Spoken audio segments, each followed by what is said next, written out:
See here. Richard Murdoch. What a guy. So quick. So true.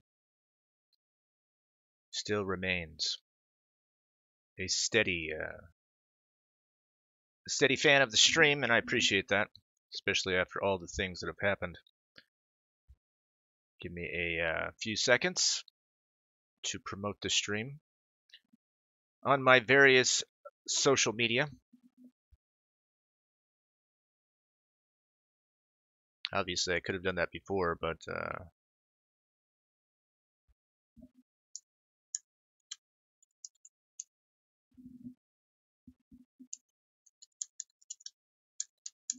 I'm a dummy.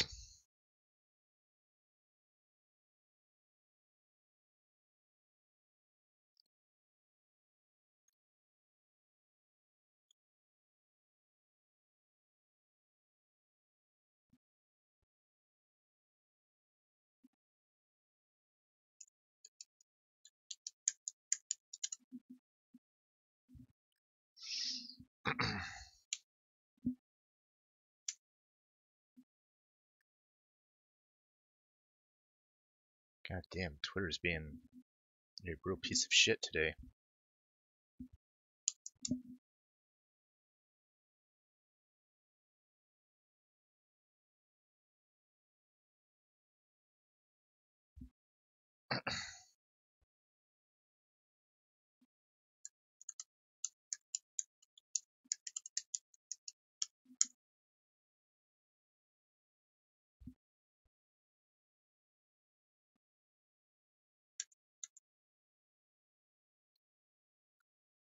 All right. Give me a few seconds. We can get this show on the road, as they say. I don't know. Twitter is being ridiculously slow. It's probably on my end, though. Probably something that I've done. Just gonna close it down. Boot it back up. Welcome everyone to the stream. Codex Machina, welcome to the stream. Came for the Warski drama. Yeah, you've probably been hearing a lot about this. Richard Murdoch's loyal to the end. Trauxa says, give me the drama. Give it to me, please. Oh, fuck. Discord needs to be updated. Alright, give me 1 second. Every fucking day with you, Discord. Rabbi Shlomo Sheckelstein Bergowitz, the 6 millionth. Welcome to the stream. Kira, welcome to the stream. I'm waving at you as well. TassieCon. It's been a while. How you doing, man? Speaking of men pretending to be women, Tassie knows all about that. Let's get back into the Discord. Oh, I didn't. I haven't posted the link in there. Oh, and I forgot how I was going to open up the stream. I'm such a. Oh, thank you, Larry. Such a dirty dog.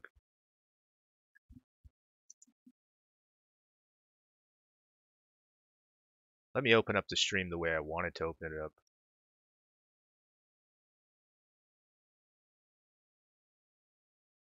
Because this is pretty funny. Someone reminded me about this, and so I had to, of course, search it down and find it. Maybe a few of you can remember it as well. Give me 1 second.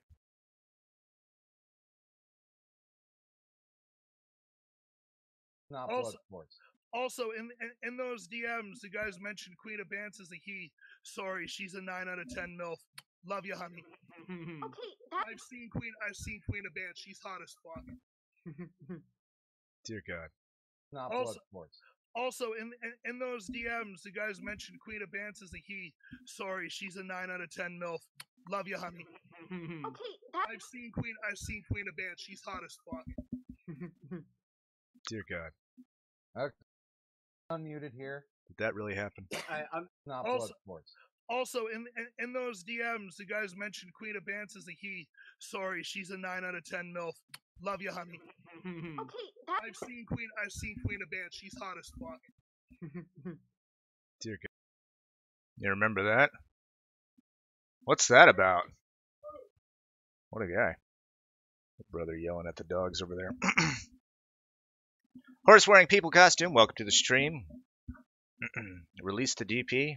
I should release the DP. This is the thing. We'll go with this for a while. I don't know how long I'm going to go with this. We'll go with this for a little while. But this Warski fella,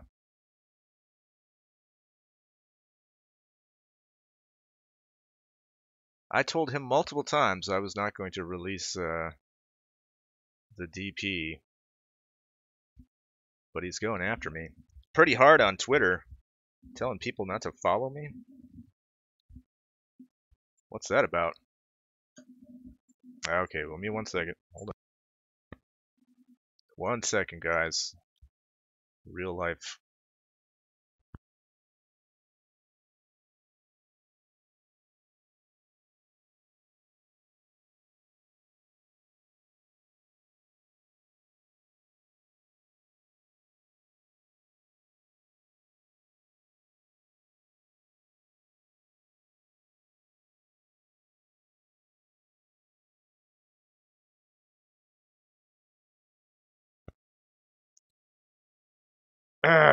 Okay. Sorry. Having dog issues today. I have to do a few things with the dogs in a few minutes, which I will step out after that time does occur. Jen, welcome to the stream. Jen0015. Has the DP stopped yet? I don't think it'll ever stop. If anything, I've gotten more DP. I can't do it anymore. My heart's not in it. So we will just address the issue. God damn, what a fucking shit show. You never know. All right, let me say this. I did have a little back and forth with Tonka Saw on Sunday afternoon.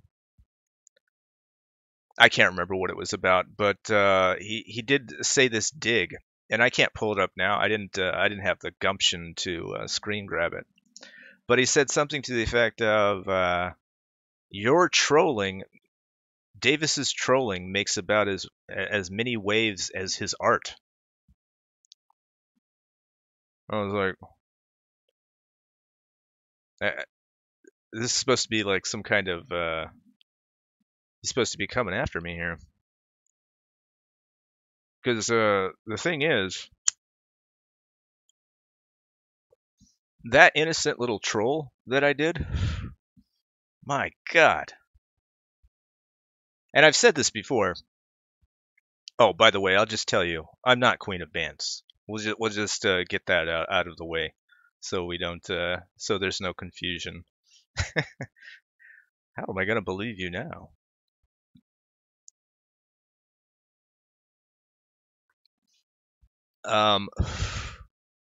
But yeah, that caused quite a shitstorm. That whole thing. I had no idea. I had no idea that was going to cause as much shit as it did. I thought I was going to be ignored. I thought it would be mostly a joke for my small Twitter audience. I think after Guardian had tweeted that he accepted my apology, I think that's when it got when it went off the rails. Codex Machina. That's a compliment from Donka. That's what I said. I took it as a huge compliment. I was like, oh, that's fair. Thank you. Goliath himself, welcome to the stream. What is going on with the internet right now? Shitstorms everywhere, and everything old is new again. It seems like that. Oh my god, Pugsley. No, no, no. Not right now. Toad McKinley, welcome to the stream. Hey Davis, do you still have access to the Queen of Bants account?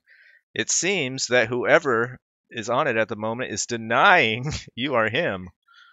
Or is that you falling right back into character? I would have loved to continue this shtick more, but I don't know. Forces are against me, it seems. It seems that it has been frayed at the edges so much that it's no longer funny.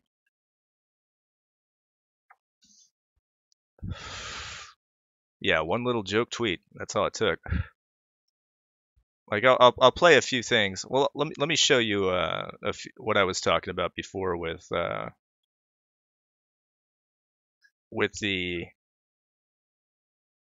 Guardian.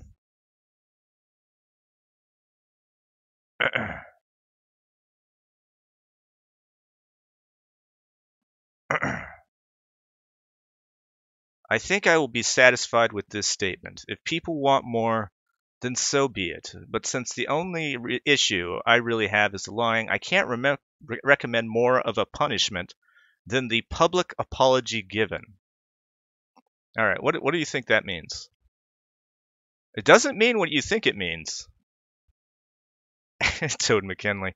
Davis is Queen of Bants. He's being blackmailed into denying it. Davis, blink if you are in danger. Oh my god, I just blinked. Quite involuntary, I should say.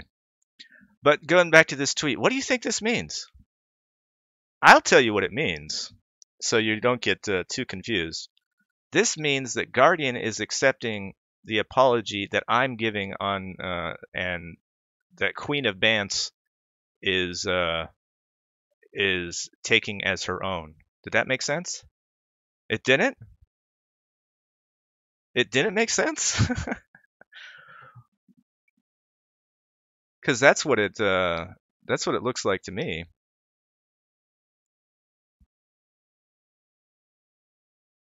Hold on. And I'm going to bring up these DMs. I normally wouldn't show DMs, but since he was threatening to release these DMs if I said that that I actually trolled him, then I'll go ahead and release it.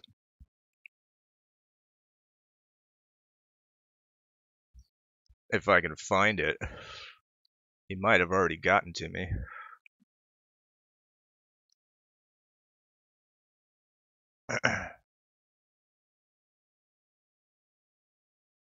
Got so many tweets with this thing.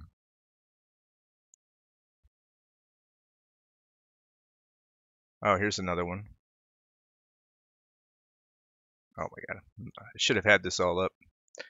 Apologies. To anyone asking about the Davis account, it is not the reason I accepted the apology. Bants has sent me this statement in DMs. This, I believe, is sincere. So he only responded to my tweet because that was the best way to show people. God damn, Pugsley, get off me. This dog is making it very difficult.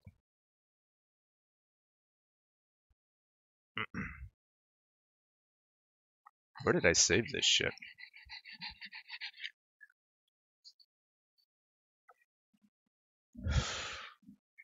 Alright, here's the DMs. By the way. Oh, Pugsley. You are an absolute... Let's... Just so you guys know what I'm dealing with. Say hello. And there's Mr. Attention Whore. Hey, everybody. It's me, Pugsley. Oh, Pugsley. What are you doing? I'm Queen of Bants. I'm Queen of Bants, motherfuckers. Hey, everybody, I'm Queen of Bants. And I'm a Nazi. I'm a Nazi, motherfuckers. Okay, now you're going to get me in trouble. Heil Hitler, motherfuckers. Okay, all right. See, there goes the YouTube account. There it goes. Pug problems every day.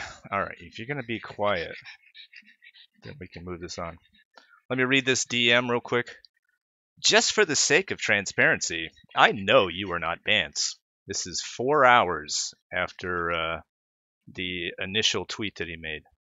But your statements are endorsed by his account, and it seems to be the best outcome if people thought you were him, as no one will be able to figure out any IRL information that way. Wait, how'd you find it out? If and when you pop that you are trolling everyone, this message will serve as proof that you did not fool me. You didn't fool me. In any case, try not to get carried away with your attempts at misleading people. Do not ever try to go that far. What else did he say? I don't know if there was anything else. The apology was endorsed and adopted by Bance. I will accept that as Bance's apology. Can you imagine if everything worked that way? Can you imagine if you could just make apologies for people and they would like the tweet? Okay, I like this apology, and then people would just accept that as your apology. Can you imagine? Suspiria, welcome to the stream. Literally Hotler. Welcome to the stream. Your pup just got your channel a strike. Yep, probably. You can't trust these dogs. You can't trust them. Hope you love your disabled mongoloid dog. Oh my god. Can't believe you.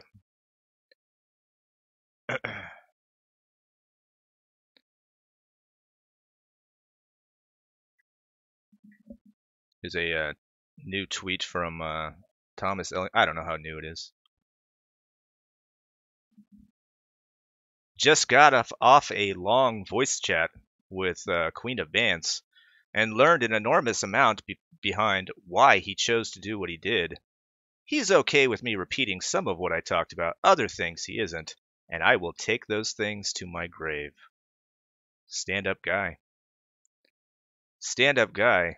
And a true detective.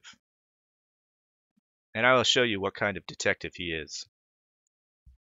If I can. Give me 1 second.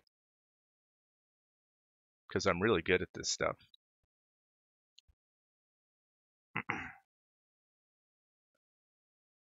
Anal Vape says, you get a little taste of fame and you disallow the regulars from hopping in the VC. This is how the stream has worked for a while, you dummy.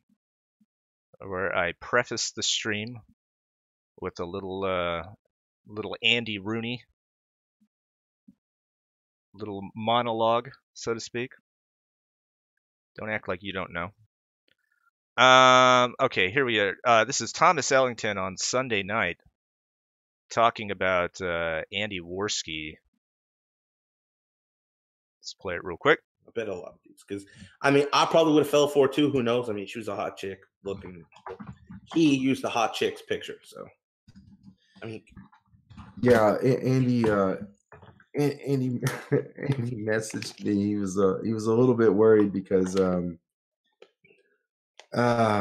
apparently, and he's been public about this. I'm not revealing anything secret. Yeah, I mean, I think he did good by being public with it.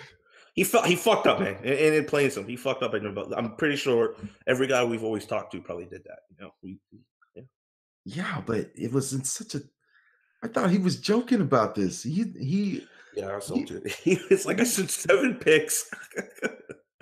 Yeah, he said he sent 7. He sent 7. Yeah. All right. He said he sent 7 dick pics to Queen of Bance, and I thought he was joking about that. And apparently, he went on the stream that this guy did when this guy he's fucking around, acting like he's Queen of Bance. I didn't watch the stream, and I thought when Andy went on there, it was because Andy thought that this joke was funny. And he was just playing along with it. But Andy DMs me, and he's worried because this guy. And this is pretty public as far as I know. This guy is claiming he's got his dick pics and that he's going to do something with them. I mean, no offense. I mean, if I was Andy, I wouldn't give a shit. If they're dick pics, and if you know your schlong is a decent size, I mean, I wouldn't give a shit. I'd be like, yeah, that's me. It's my dick. So what? Yeah, I've dated a chick who tried to do that against me before. I was like, she's like, it's tiny. I was like, no, it's small but petite. I'm totally joking. I'm like 6'5". No, but I mean, just whatever, man. I mean, we fuck up. You just gotta have to go along with it. yeah. I don't think it's that big of an embarrassment kind of thing. I mean, I'm pretty sure his family knows that he does YouTube and says and all those things. So it's like, yeah, whatever. But his family probably doesn't know he's sending out pictures of his penis to who he believes are married women while he has a girlfriend. Oh yeah, I forgot about him having a girlfriend. Totally forgot about that. Yeah, yeah, and I mean, come on, a married woman who doesn't seem to have shown any inclination. I don't know. It seems like it goes on like that for a while, but he never questions the fact that Warski is fucking with him, right? He just believes, which is of course something to make a parallel. We saw the same thing happen with that shooting. People just love to believe shit. Never did any of these internet detectives, these people that came out and said that I was Queen of Bands. They didn't do any follow up. They never asked me. T-Clips did. The the clipping channel, T-Clips,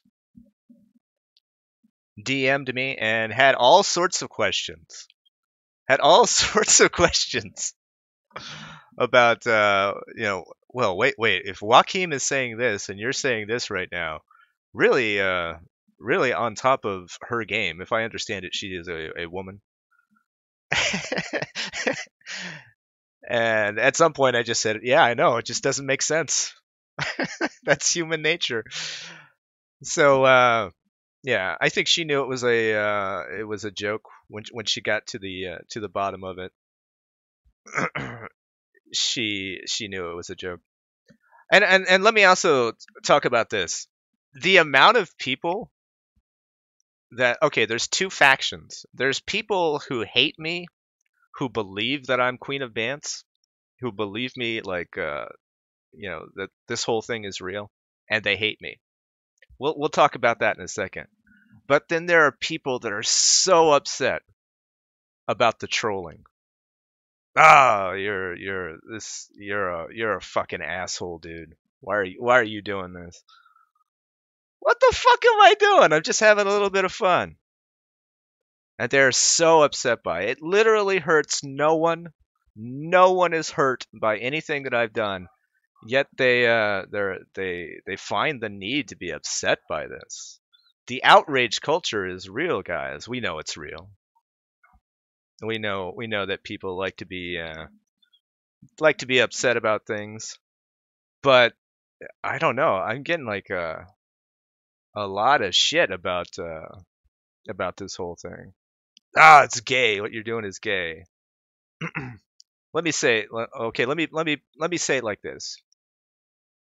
I think if you're at the circle, if you're at the center of the ring, it becomes funny. Like, I find it hilarious, but I'm at the very center of the troll.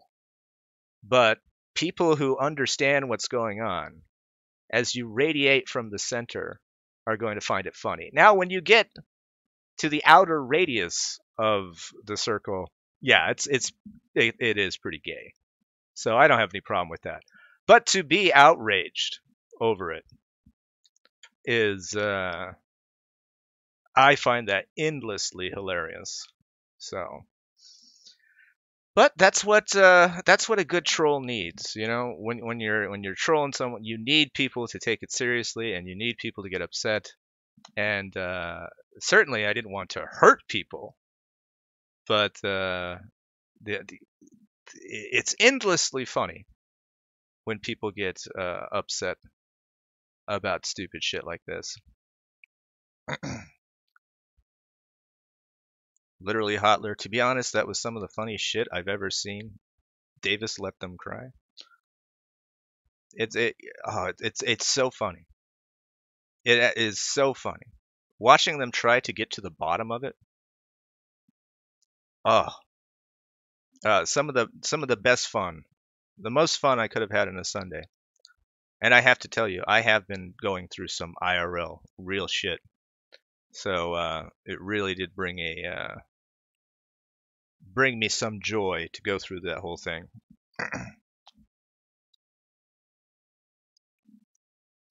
What else could I say? Okay, yeah, and I'll talk about this. The people that actually do believe, or that did believe, let's give it that do believe that I'm Queen of Bants, that did believe it at the time, that they are so upset. I didn't even think about this until later. What is everybody upset about? That Queen of Bants. What was the big sin here? Because she pretended to be a woman online. She told everybody she was a woman. All right, there's that. But why are you going to get upset about that? Like, who could get upset about that? That happens. That happens all the time. This is the internet. You're going to get upset about that? Oh, and then you hear the other thing. Oh, she stole this Instagram model's pictures. She stole them. She stole her pictures. You guys care about some fucking Instagram model? Come on, man. Is that why we had to get to the bottom of it? We had to threaten to get her. I'm just going to still call her a her because it's a character. We had to threaten to dox this girl because she was using some Instagram model's pictures. Oh man, you guys call me a white knight? That was some fucking top tier white knighting right there. We're gonna get to the bottom of this, so we can save the reputation of this Instagram e-thought. Oh my god, gotta do it. Gotta do it.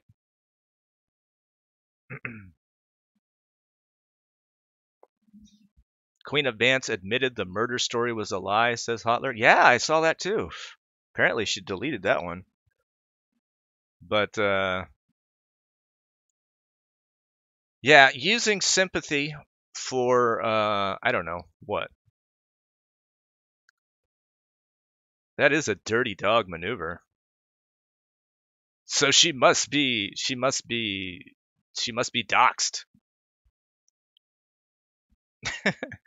It's like, give me a fucking break, man. It's like some of these guys, they want to use, their power. They want to have power over other people, and it worked. They did what they said they were going to do. And obviously, I don't really have any sympathy for anybody in this. But whatever. Let's see, what else is there? Oh, so let's address the blackmailing. So that everybody knows, so that everybody is aware. Andy Warski is no dummy. You fucking idiots. He may look like a dummy, but he was in on it the whole time. I can't believe people fucking believe that too. There's a channel that clipped that part with Warski, and the guy that clipped it says, Warski, he handled it well. I would have not been so calm. The fuck handled what? It was so obviously out of proportion. Which, to his credit, he did a good job. This is what I like about trolling. If I was going to go out there and just lie about this, I don't find that stuff funny. You have to bend it in such a way where there is a wink to the audience. And certainly my wink to the audience was all about the DP. Like, if you look at my tweet, let me pull it up if I can. No, I won't pull it up. I remember it. The second part of the tweet is, and I want to issue a special apology to the countless men who sent me DP. Your support means the world to me. How are you not clued in at that point that we're talking about some that this is a troll? Which of course I latched onto, the DP. Well, if you're going to, you should open up your Queen of Bants account. Oh, I can't. There's too much DP. And yet they continue to believe. Codex Machina, you could be that detached from reality, though, Davis.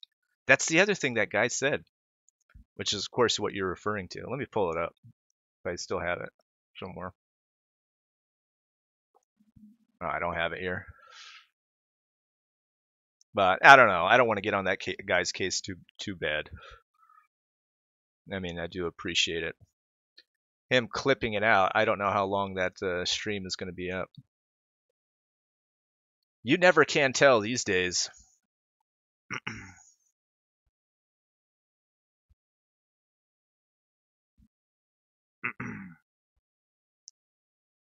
What are we talking about? What's Vape doing? What are we talking about, Vape? Can we not spend so much time on this and go back to normal, please? I don't want to have to come out of retirement so early. I don't know what you're talking about. Talk about what?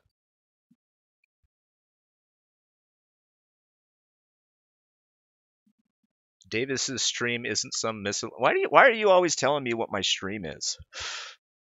Vape. The stream is what it is. Or what it used to be. Or it used to be. You don't know anything about this stream. Stream is whatever I say it is. You motherfucker.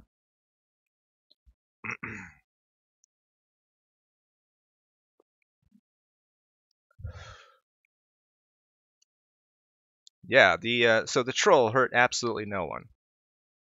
The only person that I could see the troll hurting is Queen of Bants herself. And Queen of Bants was laughing the whole time. You guys don't know this.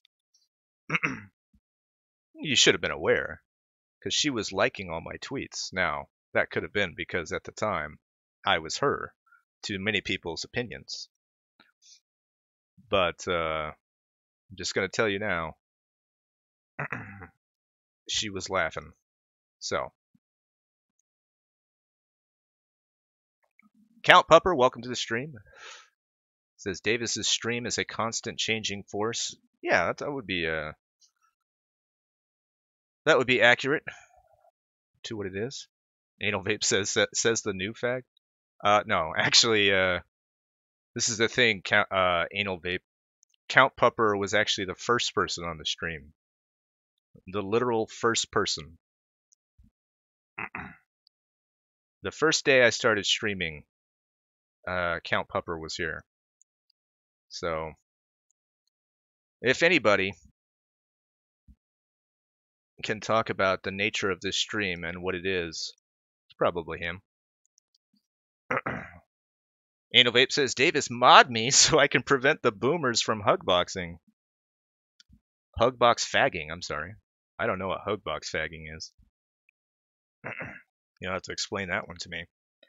I think you want to be modded so you can turn it into a hugbox for yourself. Jasmine as well has been here since the beginning. Jasmine says, I'm not new. I just don't deal with self-centered people. Sorry, Vape. I've just been ignoring you from the jump. It's the way to do it.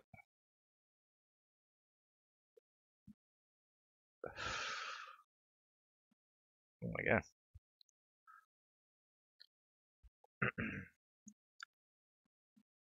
Anal Vape says, you're ruining my life, Davis. I'm also gaslighting him. He's just throwing out terms. You're hugbox fagging, and you're gaslighting. You're doing it all. You're also cucking, by the way.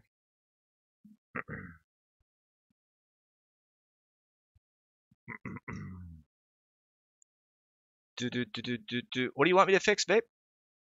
I don't know. Let's see. What else can we address as far as this whole thing goes? I feel like there was something else. Let's go. Let's just go through the screen caps that I have, because some of them were quite funny.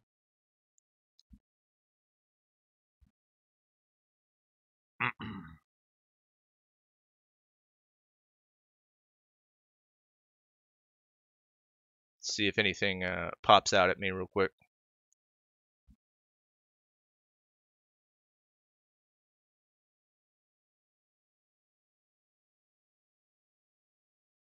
Okay, this one was pretty hilarious. I'll pop this one up here too.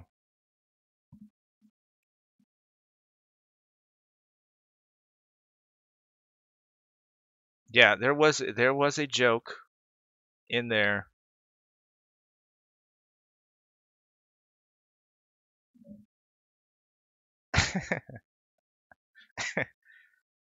Spectre, he's got to the bottom of this. This Halloween picture that I gave as proof of Broski's operation. Man, these people, man, they got to the bottom of it. Spectre in particular.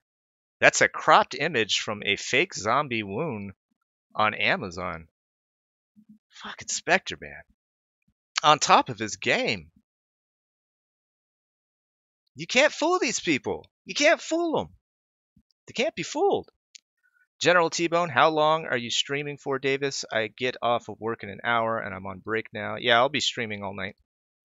It'll be a long stream. We'll get into the we'll go into the other voice channel. Let people talk. Probably get into a bit of autism. But I'm just going to address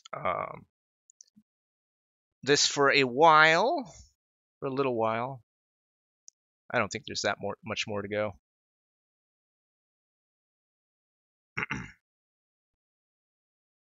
Oh, but this one in particular, this guy. This is on Twitter, this Slavier guy. Are you kidding me? He got to the bottom of it real quick. To which I told him, thanks for bringing this to my attention.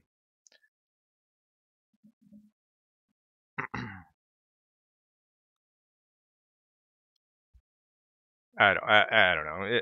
That one's just I'm just trolling that guy a little bit. I don't know if there's that much more to say. Let's see. Spectre is a snake. Spectre is getting to the bottom of it. The other thing that Spectre said, because someone asked, and I'll bring this one up.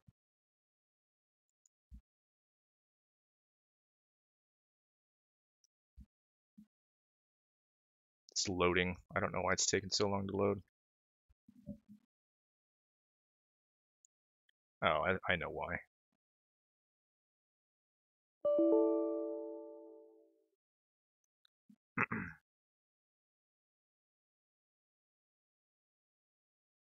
So this kid, this guy, last kid picked. I don't know why Davis wanted to sacrifice his reputation now.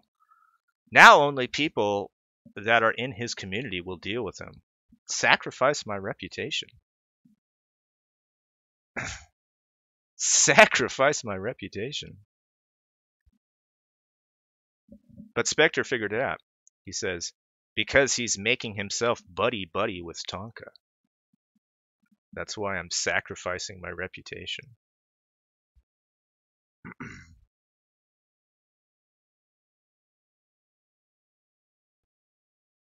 That's fucking hilarious. Last kid picked, by the way. Remember this tweet from The Guardian? The first one I picked? After Guardian says that he's satisfied with my statement, last kid pick says, okay, so this is real. I've heard he is an anime troll and just trolling. I was waiting for you to confirm.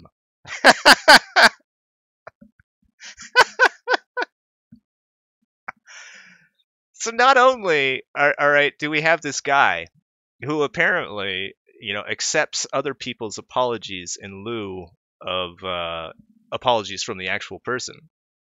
But we have this guy, this last kid picked, who sees the Guardian as this authority figure, this figure from truth. Don't do this, guys. They're just guys on the internet. I wouldn't want anybody to take what I'm saying, as gospel truth. But then again, I'm not out there claiming to be some kind of arbiter. But this guy, oh, okay, so this is real. I've heard he is an anime troll and just trolling. I've heard that. But I will discount all of that because the Guardian, has said that you're going to accept this as a real apology.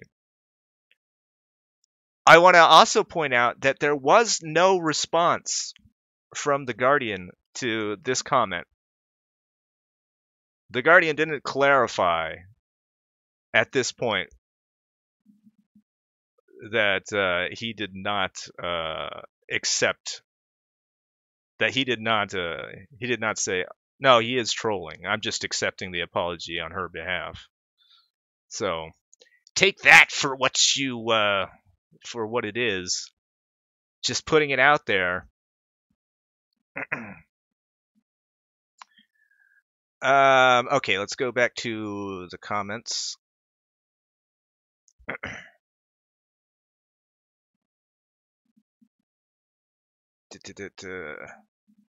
Jen says Spectre is the best detective in the internet agency. It's true. He is true. Codex Machina, Spectre, Guardian, Ellington, King of Pole are the League of Justice. What? Yeah, even fucking what's his name? Yeah, the King of Pole came in hot on the stream.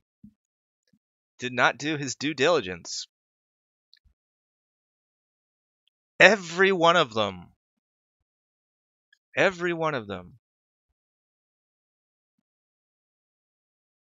And not one person of the internet detectives DM'd me and asked me any follow-up questions, any pertinent follow-up questions that would have broken the thing, broken the troll. I do have let me just shout out the people that did real quick, because there was one girl in particular on Twitter. Now, she was a little abusive when she contacted me. She was not a fan of the troll by any stretch of the imagination. Let me pull it up on messages so I remember it.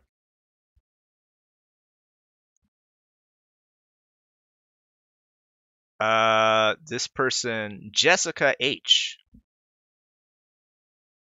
Pretty anonymous.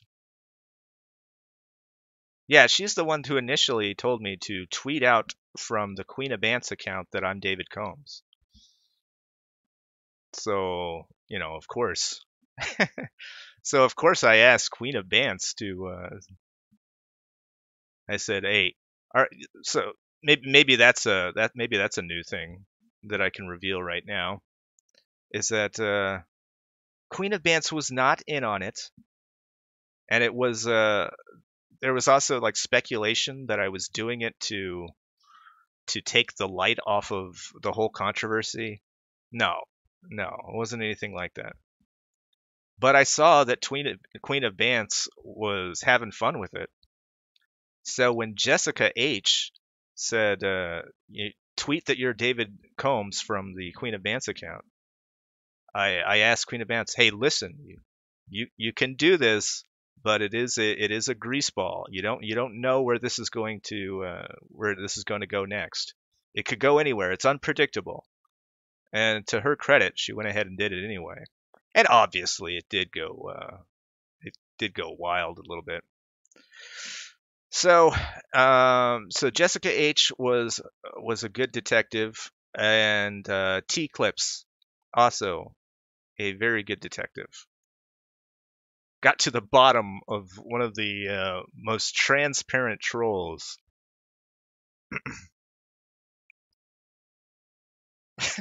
Okay, she's not gonna mind if I put the DMs here because she comes out really good in it. So Joaquin says you were joking. You're not Bance. LOL. It was a clear joke. To which my reply is, I don't know how to say this, so hopefully you can read between the lines. I have received many DPs from some public personalities, people who have a vested interest in those DPs not being public. Hope that helps. Alluding that I received DPs from either his friends or him himself. To which T-Clips responds, makes no sense why Joaquin would lie about being a joke. A clear joke when you're like, hey, it's me, Queen of Bance. Also, if they sent a DP to a scammer, it's not their fault. So again, I don't get why they would just complain about being scammed. So of course my reply, no, I agree. It doesn't make sense from a logical point of view. I don't understand it myself. And I think at that point she realized that what she was dealing with. So good on her. Good on T-Clips for being one of the smarter people on YouTube. What are you doing, Anal Babe?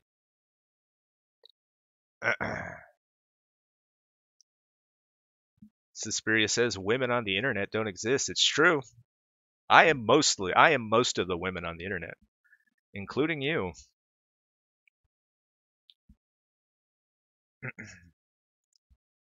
Oh yeah, Codex Machina brings up a good point. Davis, the anime troll. When did I become some kind of anime person? I don't even particularly like anime, to tell you the truth. But I know what they're saying. I hang around with you people. They keep on saying that I hang around you people. And, occasionally I'll come by your Discords, but it's an open Discord. Anybody's welcome to come here. And most people that come here are not anime people. So, I don't know what that whole thing is about. Suspiria, why do all the boomers say hi to each other? I don't know. Politeness, general politeness.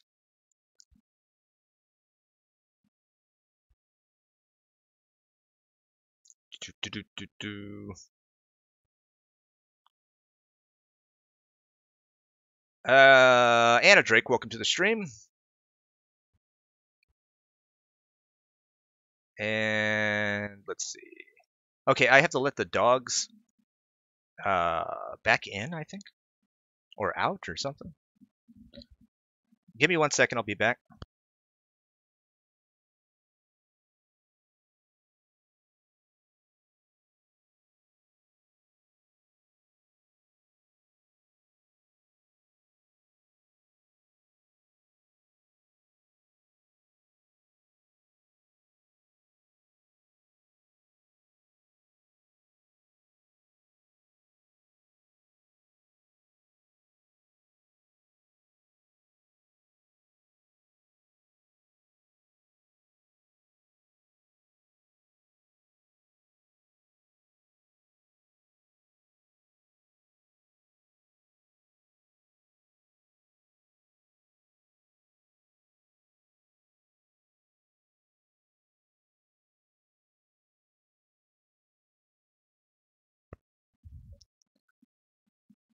All right, I'm back. 10 minutes, I'll let these dogs in. The Ben C, welcome to the stream. Talking about being censored. I certainly haven't censored you.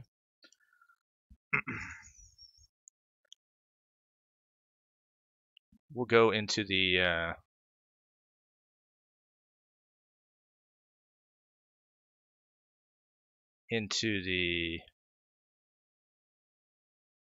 Live will be recorded room.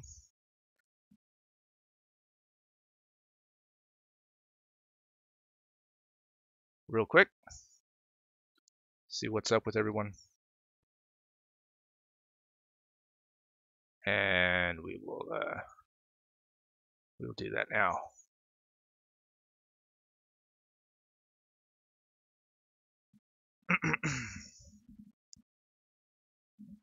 See you there, bare hands. If anybody else wants to hop into the live will be recorded room, there is some provisional things that I have added to that particular voice channel.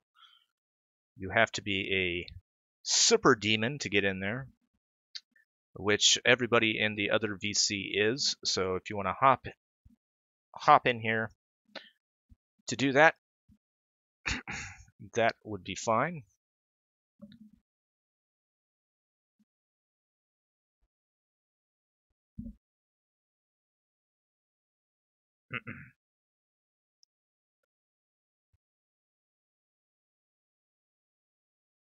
Give me 1 second here.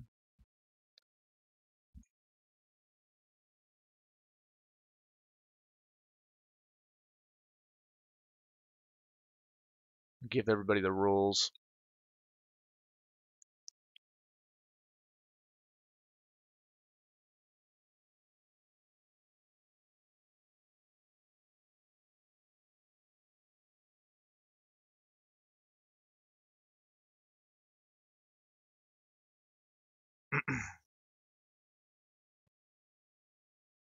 All right.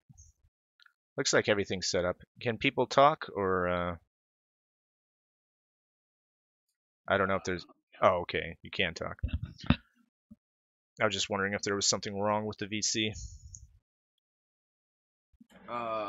They are all muted. I don't know if it's on their end or not. It's probably on their end. Certainly not on mine. How's it going, Davis? Yeah, it's been a while. Going pretty good. Going pretty great. Can't really complain. Well, that's good. That's good.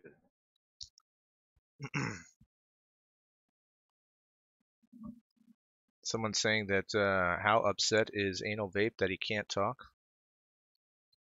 Why can't he talk? What's going on? 2 locked rooms? Well, it's only locked for vetting purposes. Gotta vet you, right? Certainly not locked to you, Anal Vape, if you want to come in here.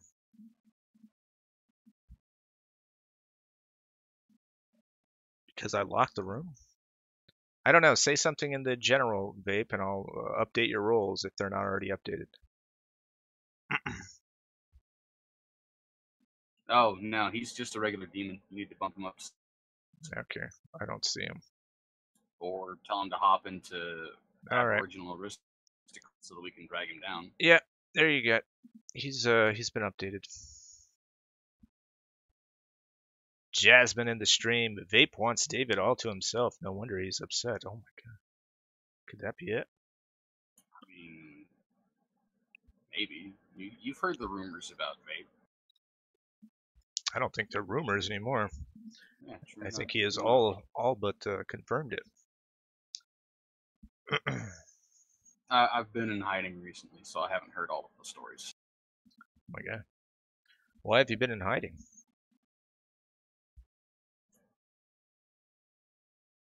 Just malfeasance? Up to no good? Basically. Alright. Sounds good, sounds great. Alright, Vape, you've been promoted, so you can come in here if you want. I'm just going through here and updating people's roles. You see, it would have been, I wouldn't have to do all this if someone didn't kick everybody from the server. Yes, I missed that. What happened there? No, some dirty dogs who had some admin positions decided to kick everybody from the server. It's almost as if the whole time that I was Hey, wait a second. unwilling to make people admins. It's almost like I had good reason not to. It's like you've been. Did you just admit that, right. that there was people kicked from your server and it was not your doing? Yeah.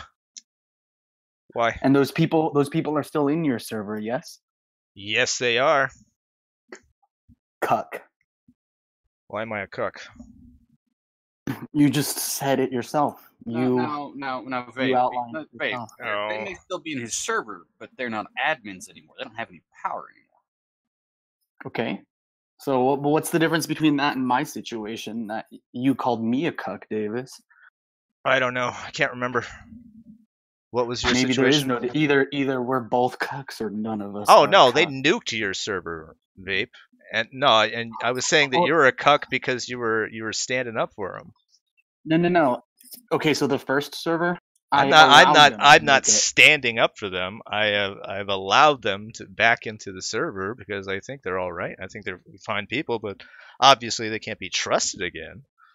But I'm certainly not going to take up for them. I let them nuke my server. I wanted them to nuke my server. I gave them my server as a gift for exposing what I believed to be a pedophile.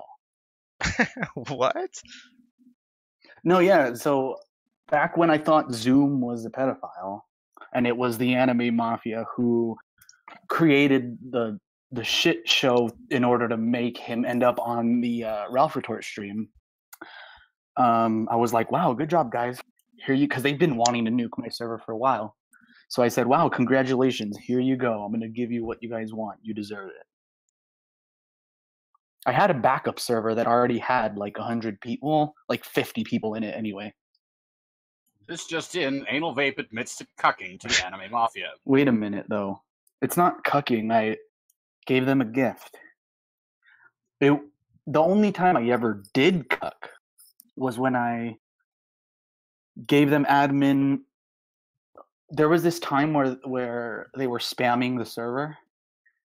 And so a bunch of people were asking for admin, like, hey, give me admin and I'll help fix this. I did give a few people admin, and that's the only time I cucked. But that alone did not result in the nuking of my server. So what did I say? I said this just in, Anal Vape admits to cucking. Oh, okay, cool. But then you admit that you're cucking? I'm just using if I'm a cuck, you're a cuck, Davis.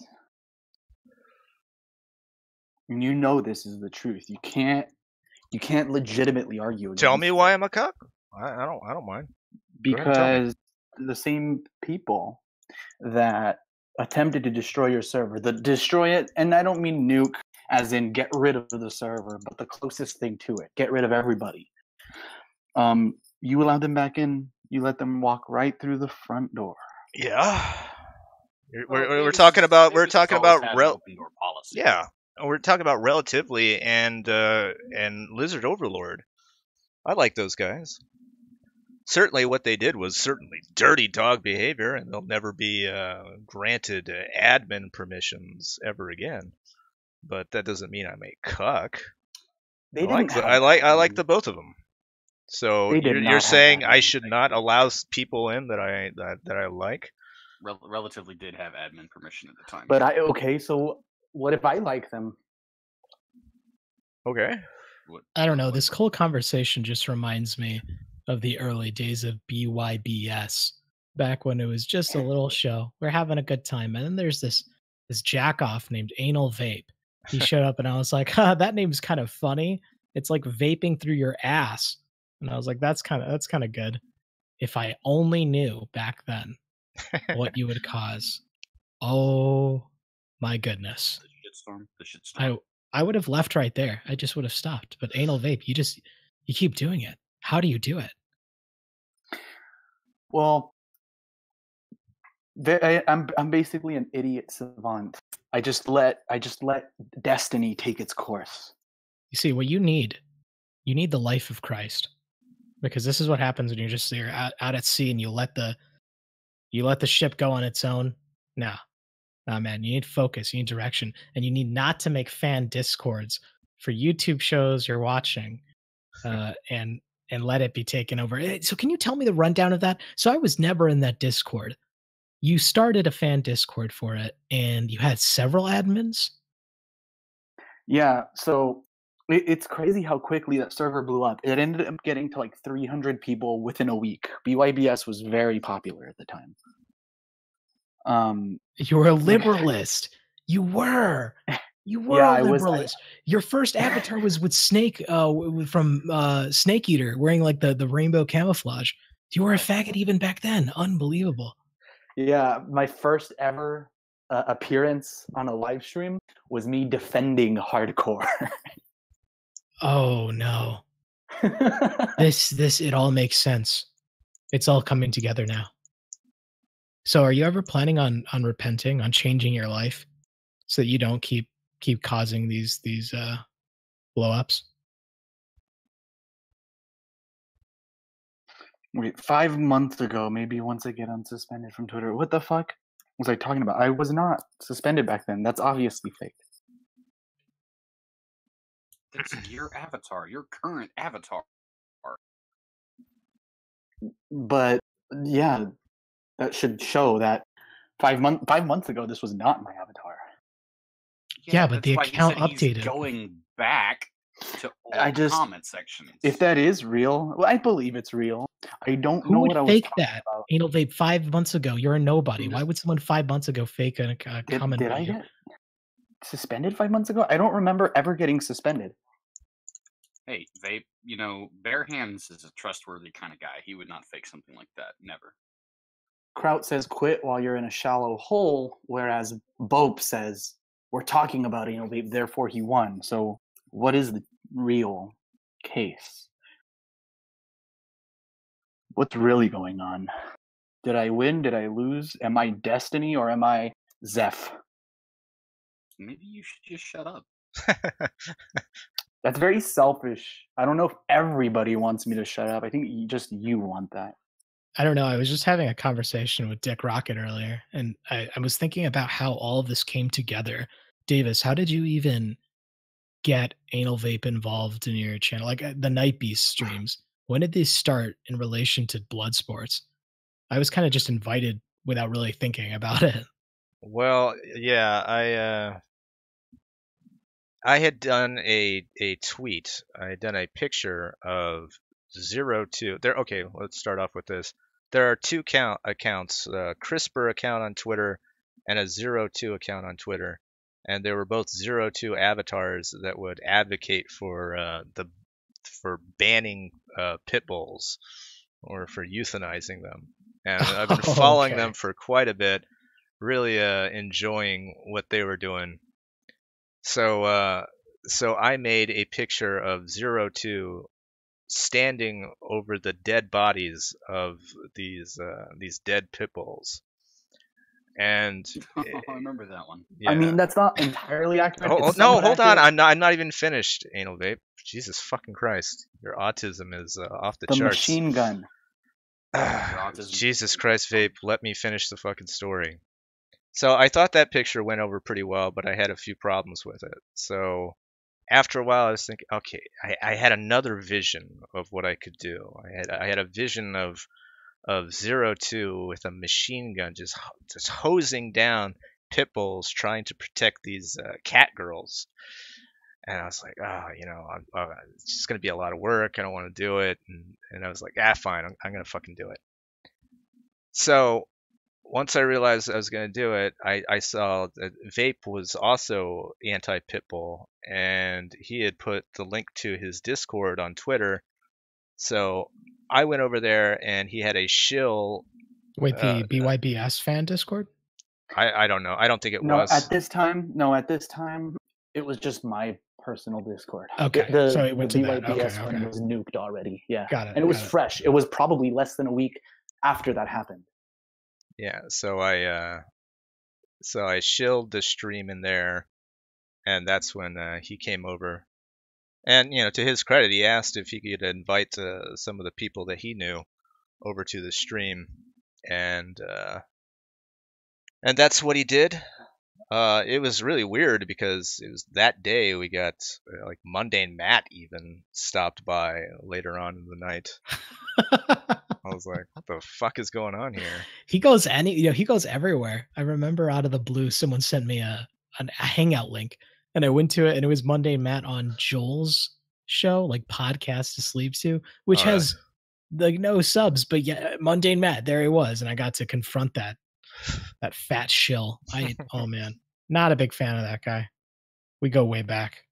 Oh really? Yeah, I didn't really know too much about him. Well, we go back to the 9/11 of the internet, wow. Gamergate. So, Davis, buddy, mind if I ask you a question real quickly? Go ahead. Why is it a hug box now, fam? I'm just curious. Why you gotta get everything locked up? Just general spurgery. Feels bad, man. Feels bad. But you're all allowed in here right now, so I don't see what the problem is. You can't hop in, you know. People can slide in, slide out at their will. Yeah, that's the problem.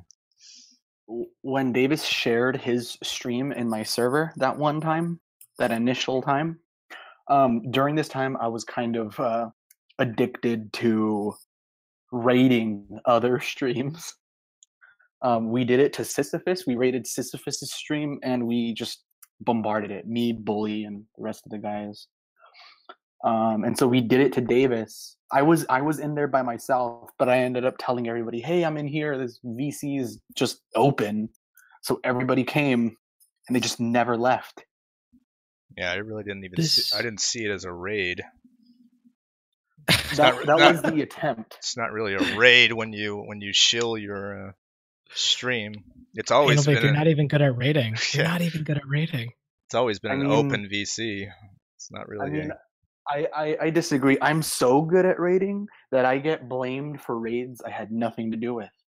You know, that's a thing. That sounds almost like someone who says there's no such thing as bad press while all these horrible things are being written about them. That's not a good thing that people attribute all these things to you. There's no such thing as bad press. Everyone calls me a pedophile. Yeah, you know, I don't know. You got like that what is it? Splatoon avatar, and I've been on V. I think I don't know. I got kind of leery eyed whenever I see people with like those kind of avatars. I'm like, interesting, okay. But that just throw that out there, just food for thought, something to think about.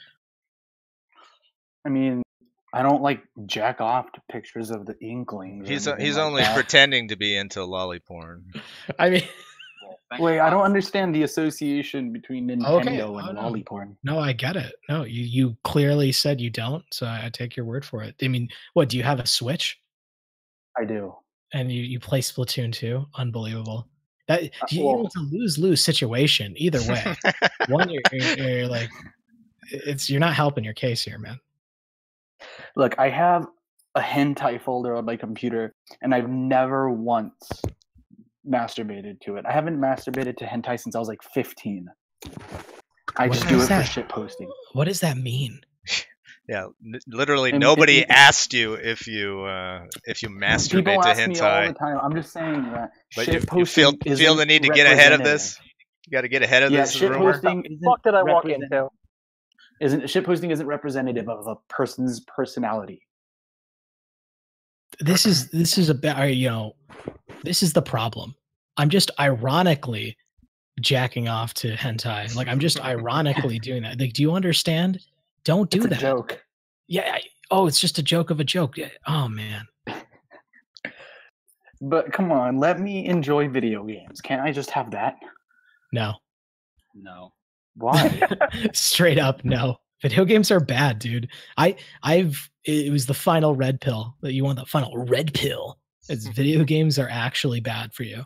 Everything the World Health Organization says is correct. And yeah, I agree. It's bad. It's a waste of money. What kind of hop are you running, Leo? You play video games, Leo? Not anymore.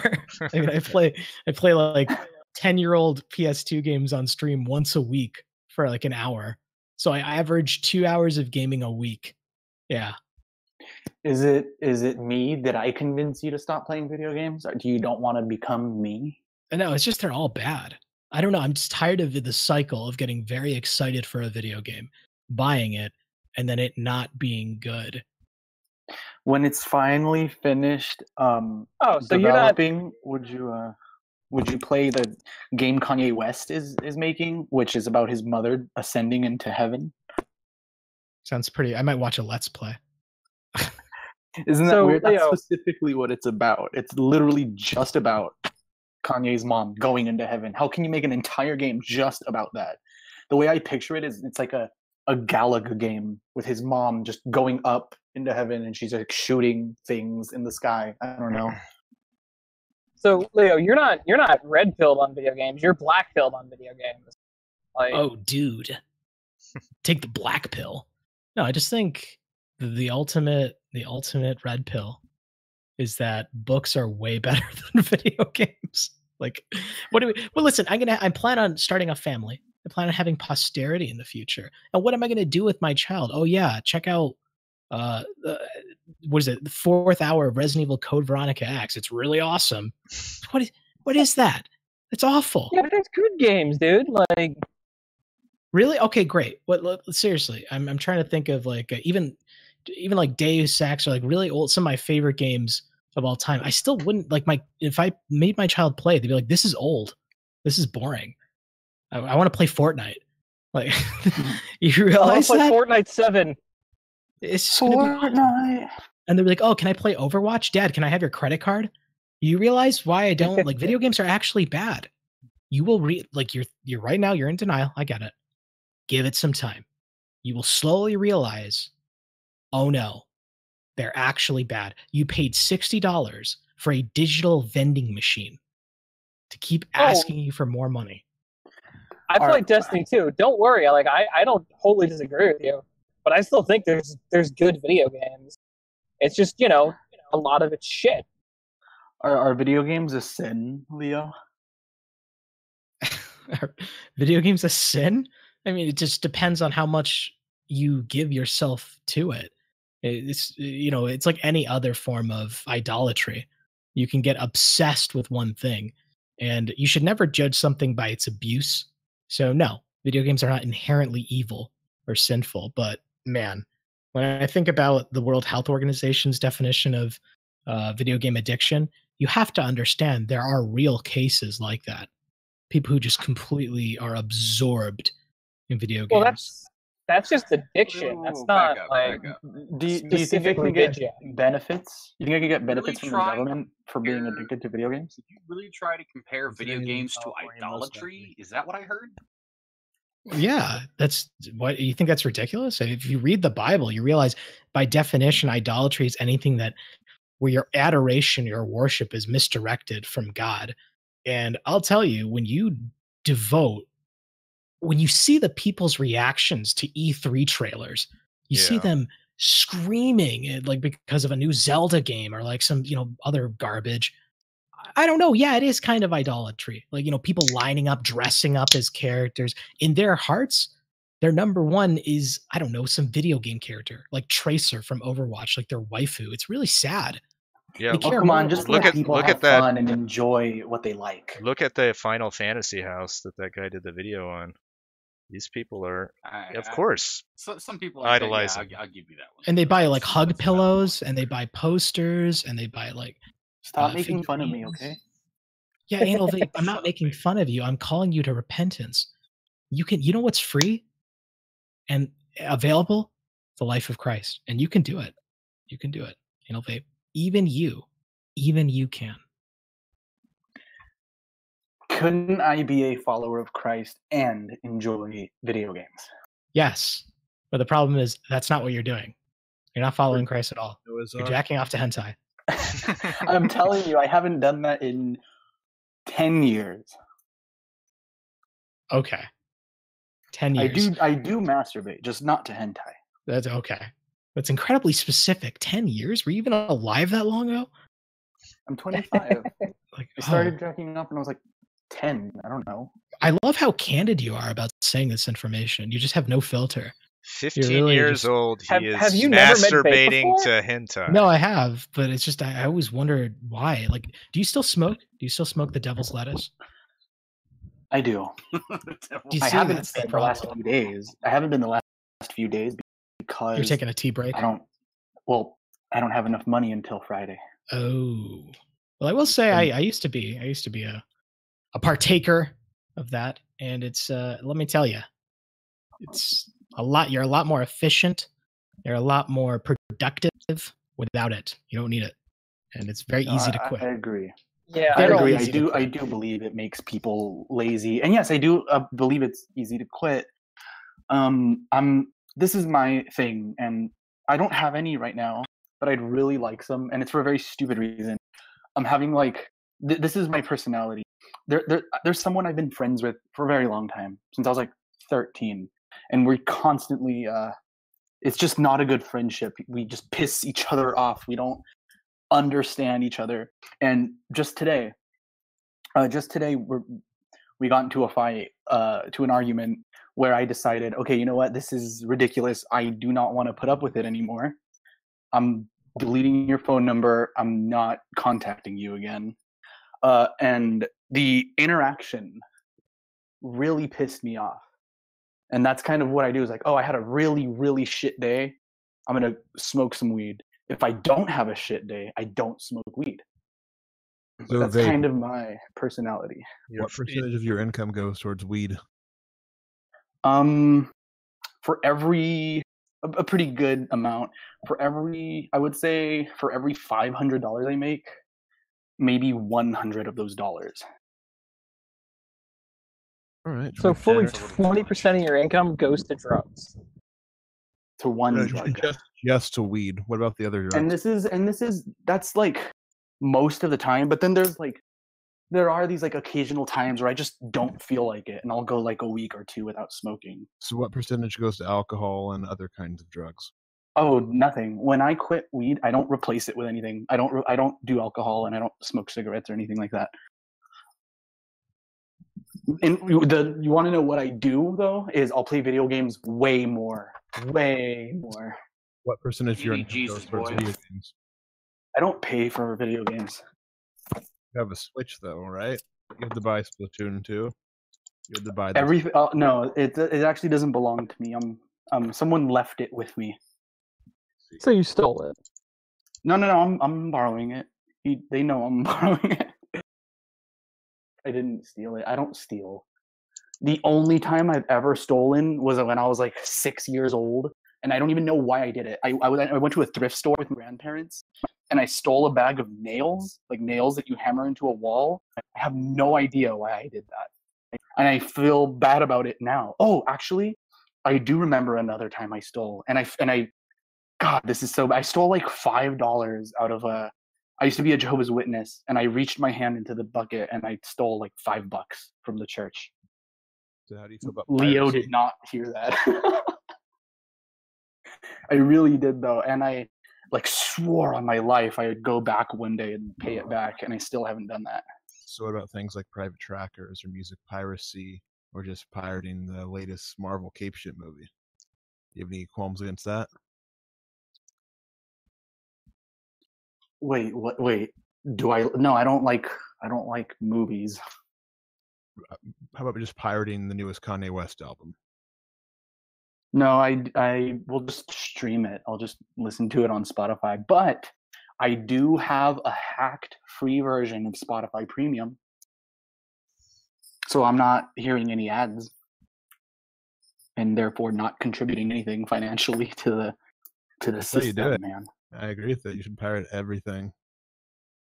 I mean, like, let's say there was no such thing as Spotify, and the only way you could listen, like, this is just a hypothetical. You can only listen to an album one time, and then you have to decide that, like, whether or not you'd buy it. If I were to pirate music, and it was an underground or not as popular artist, I just don't pirate music.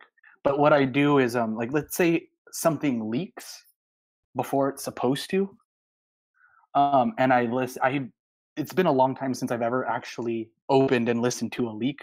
I try to be respectful, but if there's ever a time that I just can't control myself, I will make it a point to buy the thing if I like it. If I listen to the leak and I like it and it comes out, I'm not going to be that asshole that's just listening to the leak. I'll buy the album. Do you purchase everything on vinyl? Do you have a preference for the format? I collect CDs. I see. The last CD I bought was a Dave Brubeck album. I forget what it's called. It's the one with Take 5. Can't remember what it's called. It might just be called Take 5. It's a good one. It's literally called Take 5. Yeah. It's a pretty good album. But weirdly, what's up? You can keep talking about the album, but afterward, I want to ask about your past. Okay. I was just going to say, for being like a progressive album, it's got like prog elements to it. It's got like weird time signatures. For being it's a jazz album for the era. But here's what I'm going to say. Here's what I'm going to say. As left field as it is, I don't enjoy it as much as I enjoy the more straightforward albums like Kind of Blue or Bitches Brew. Wait. You think that Take 5 is less straightforward than Bitches Brew?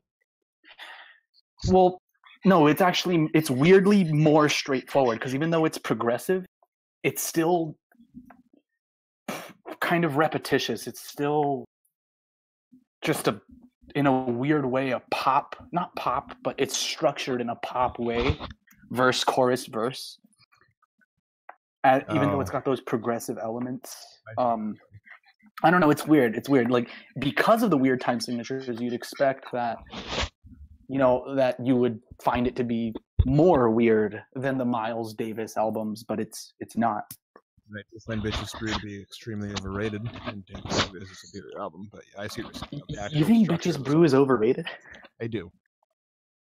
I quite enjoy that album. I never said it was bad. I just think it's overrated. I would probably rate it like a 9.5 out of 10. Anyway, that's all I had to say. So what's up, Leo? I just wanted to ask about your upbringing. Did you say that your family was originally Jehovah's Witnesses?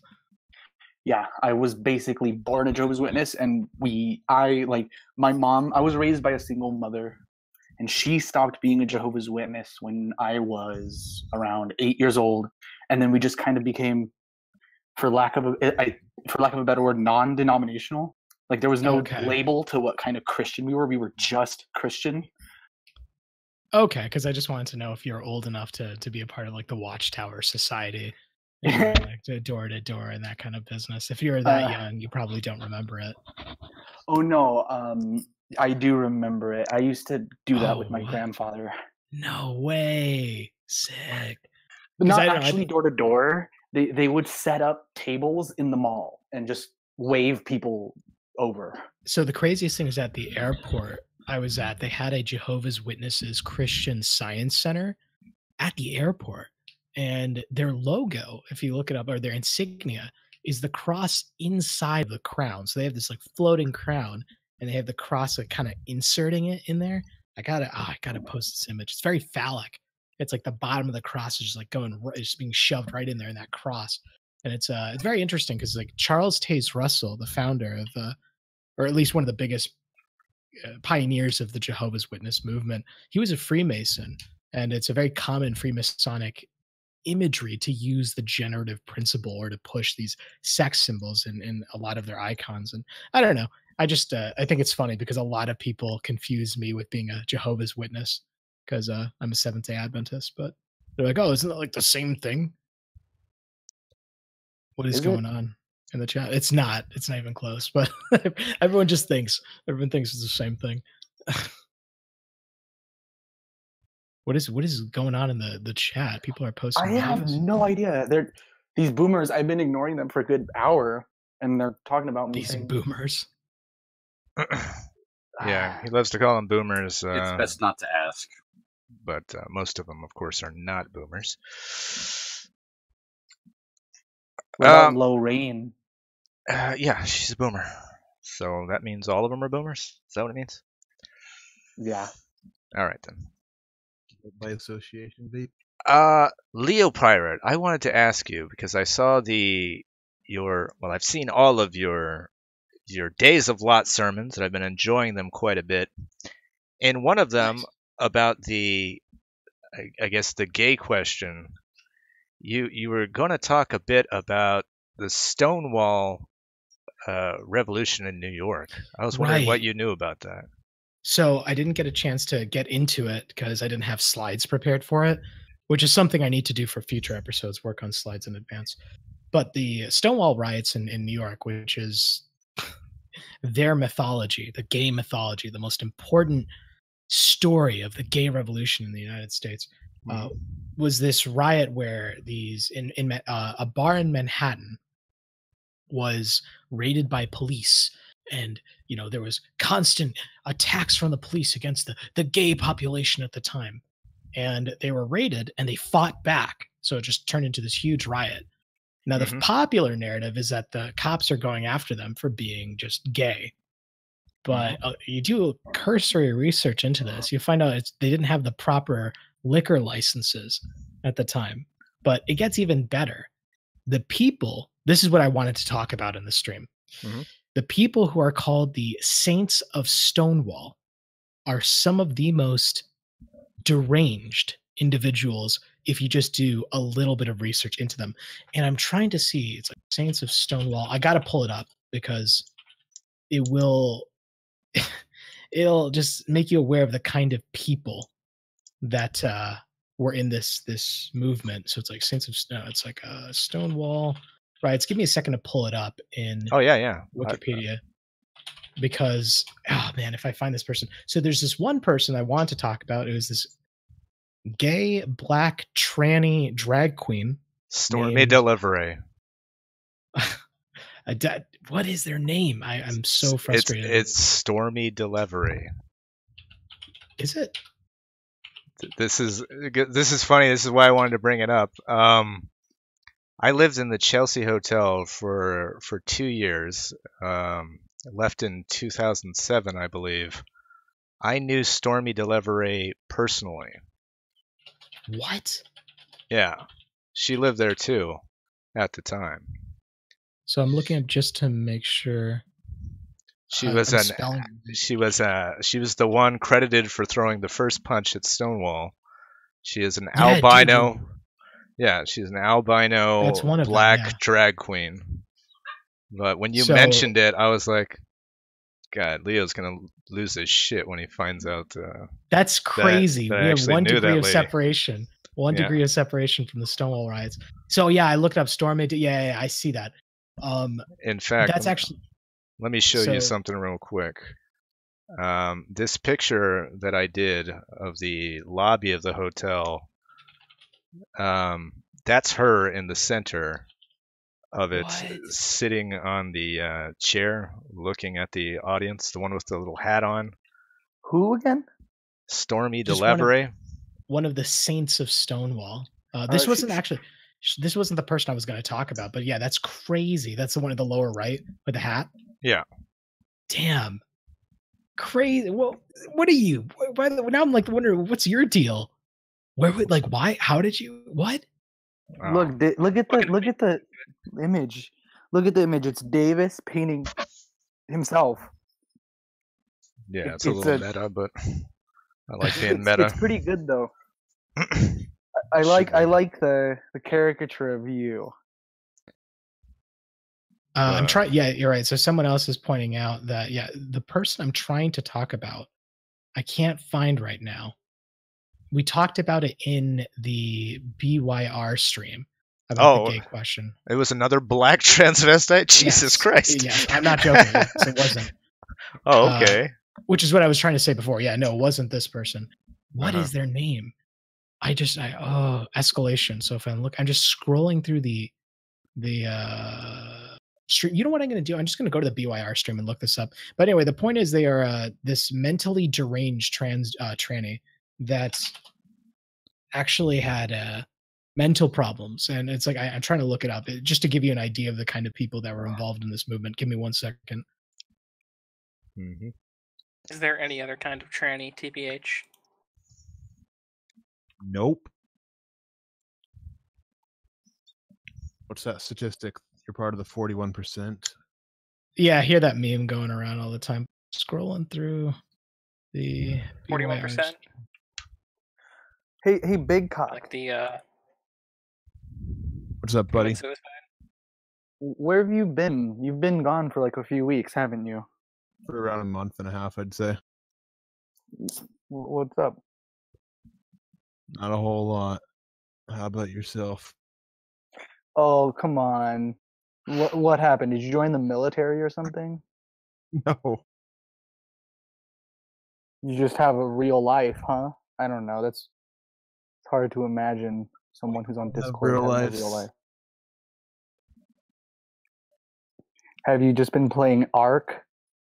Okay, so I finally found it. It was Marsha P. Johnson.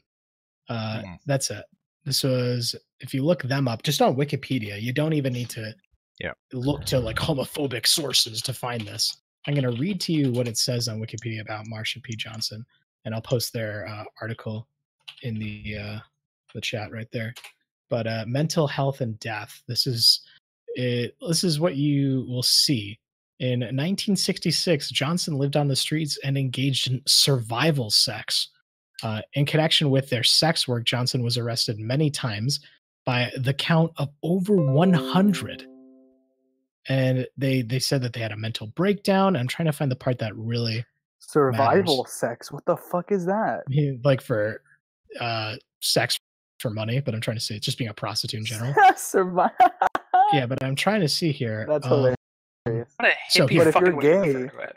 if you're a gay dude, how is that survival? So this is the part I want to read. Pay the bills. So here's the thing. Though generally regarded as generous and warm-hearted, under her Marsha persona, Johnson's dark side sometimes emerged under Johnson's male persona as Malcolm, often resulting in Johnson being hospitalized and sedated. During those moments when Johnson's violent side emerged, according to an acquaintance, Johnson could be aggressive and short-tempered and speak in a deeper voice, and as Malcolm would become very nasty, vicious, and looking for fights. This dual personality of Johnson has been described as a schizophrenic personality at work. Gay activists actually have been reluctant to credit Johnson with helping spark the gay liberation movement because of his mental state. Oh, wow. But hey, that's not how. But when people talk about the Saints of Stonewall, Saints of the Stonewall riots, Marsha P. Johnson immediately comes to mind. So does that other drag queen you say, Stormy Delivery. I can't pronounce it. Yep. Those come to mind. That part doesn't. No. And that's the thing. It's the image of homosexuality is glamorized in mainstream propaganda, and that is what it is. Propaganda to the most literal definition of the word, because you're given this very friendly, kind, funny, the gays. Oh, they know so much about dressing up. Oh, and they dress like women, right? RuPaul's Drag Race. You have no idea how filthy and angry these people are. And if I may, if I Google this, because I don't have this on hand, I just want to read this to you. This is from the 80s, and this is preserved in the congressional record. So if I look this up, and be prepared, because this is I'm giving you the warning right now. This is pretty disturbing. Yes. So if I find this gay record congressional, this is it. Yes. Okay. This is it. I'm going to read this to you. This is an essay that was published in Gay Community News in February 15th, 1987. Okay, here we go. I'm just going to read you the first paragraph. We shall sodomize your sons, emblems of your feeble masculinity, of your shallow dreams and vulgar lies. We shall seduce them in your schools, in your dormitories, in your gymnasiums, in your locker room, in your sports arenas, in your seminaries, in your youth groups, in your movie theater bathrooms, in your army bunkhouses, in your trunk stops, in all your male clubs, in your houses of Congress, wherever men are with men together, your sons shall become our minions and do our bidding. They will be recast in our image. They will come to crave and adore us. Women, you cry for freedom. You say you are no longer satisfied with men. They make you unhappy. We, connoisseurs of the masculine face and the masculine physique, shall take your men from you. We will amuse them. We will instruct them. We will embrace them when they weep. Women, you shall wish to live with each other instead of with men. Then go and be with each other. We shall give your men pleasures they have never known, because we are foremost men too, and only a man knows how to truly please another man. Only one man can understand the depth and feeling, the mind and body of another man. And the last line is, tremble, hetero swine, when we appear before you without our masks. But yeah, that's only a segment of the essay. And yeah, that was published. Someone reviewed that and said, this is good. And it's published in Gay Community News, but it's reprinted in the Congressional Record. So it's preserved. I'm not making that up. You just Google Gay Manifesto Congressional Record. It's the first result. Wow. And, I could go on. If you ever see just some of these gay rights activists in videos, they refer to people who create life. They call them breeder scum. They dress up as the Son of God, and they make out on the cross while draped in rainbows, making absolute mockery of the most important sacrifice for the sins of mankind, while draping themselves in the rainbow, which I'm sure you know from Genesis chapter 9 with Noah. That's the covenant God made with Noah to promise he would never do the flood again. That's what the rainbow symbolizes.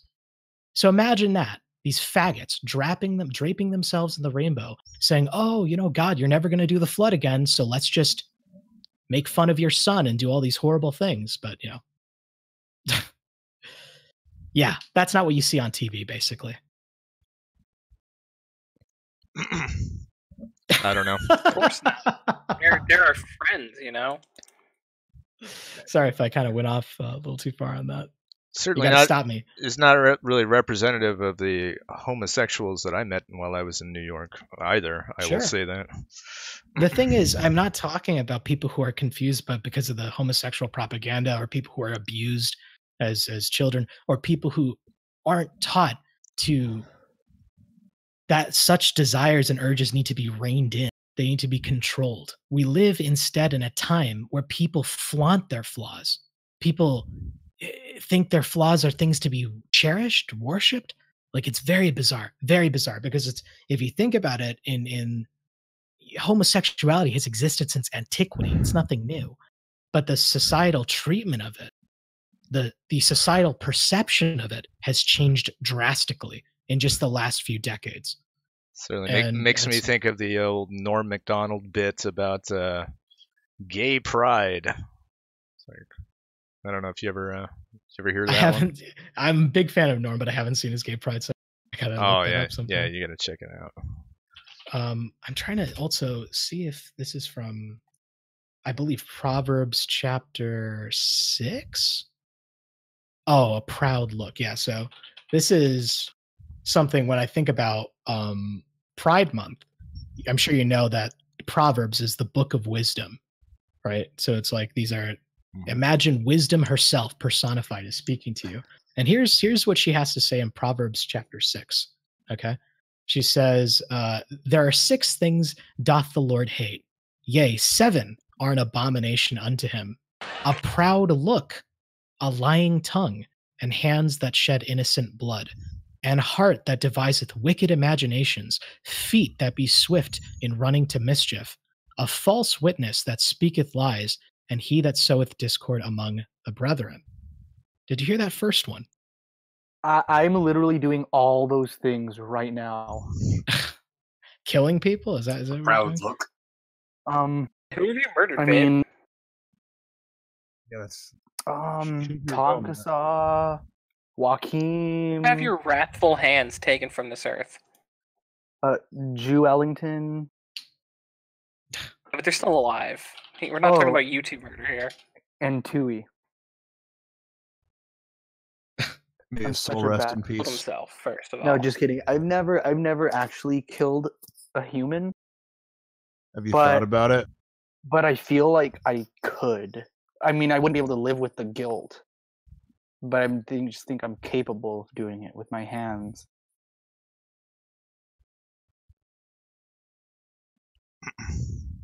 You ever think about that, Davis? You ever just grip something and you're like, wow, if this was a person's neck, they'd be in a lot of trouble.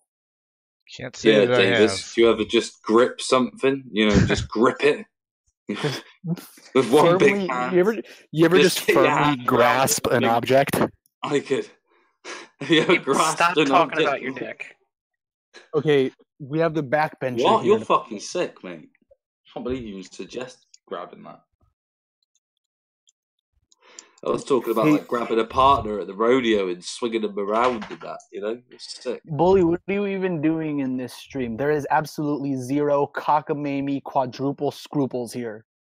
Zero. So you admitted to being bisexual. Have you ever had a sexual relationship with a man? No, I haven't. You ever kissed a boy? And what is it? Admitted. This guy sounds like he's getting off on it. He's like got his hands down his trousers. Like, if you ever kissed a boy, You sound like a Catholic priest in confessional. How hairy was his asshole? But why does Ari say always with the cockamamie? I've never used the word cockamamie before. What are you talking about? But yeah, you say admitted to being bisexual. It's only admitted if you want it to be true. You, the listener. What? Right. How's that work? I mean, I don't know. Are you actually a Queen of Bands? No, I'm not. Why? Oh, okay. What's okay then. The thing is, though, when I asked you directly if you had attractions to males, you didn't say no. well, they had to let you down Well, soft. I mean, You know, did you I had to let say you down, did I say Davis. yes? You know, you couldn't come out and Did I say, "Look, not confirm? your Did I type, say mate. yes? Not people like you." Did I say yes? All I said was that life is way too complicated to deal in absolutes. Yeah, that's sure seems like an admission of something, but yeah, like you can't just. complicated. Like, It's an admission. It's an admission that I don't know how the world works enough to even make a judgment call like that. Women don't have babies. it's not and about dogs don't. knowing how the world works. It's knowing how you work internally, Vape. Surely That's you not can how see I that. Look at things. That's not how I look at things. What does that mean? You don't know if you're attracted to men or not? When you look at a bumhole, what do you see? What even does that mean? Like, I don't know. You see if hair? life is, You don't know what it do you have something means? you want to venture I don't into? know if life is objective or subjective. We're not talking So I about don't know. life, Vape. We're talking about if you're attracted to men or not. But I know you're. But that's a part of life. All right. Are you a moral Whatever. relativist? Whatever. I'm just a relativist. I just want to know, when you stare at a butthole, does it look like the eye of Saturn? Oh my god. I don't remember the last time I stared at a butthole.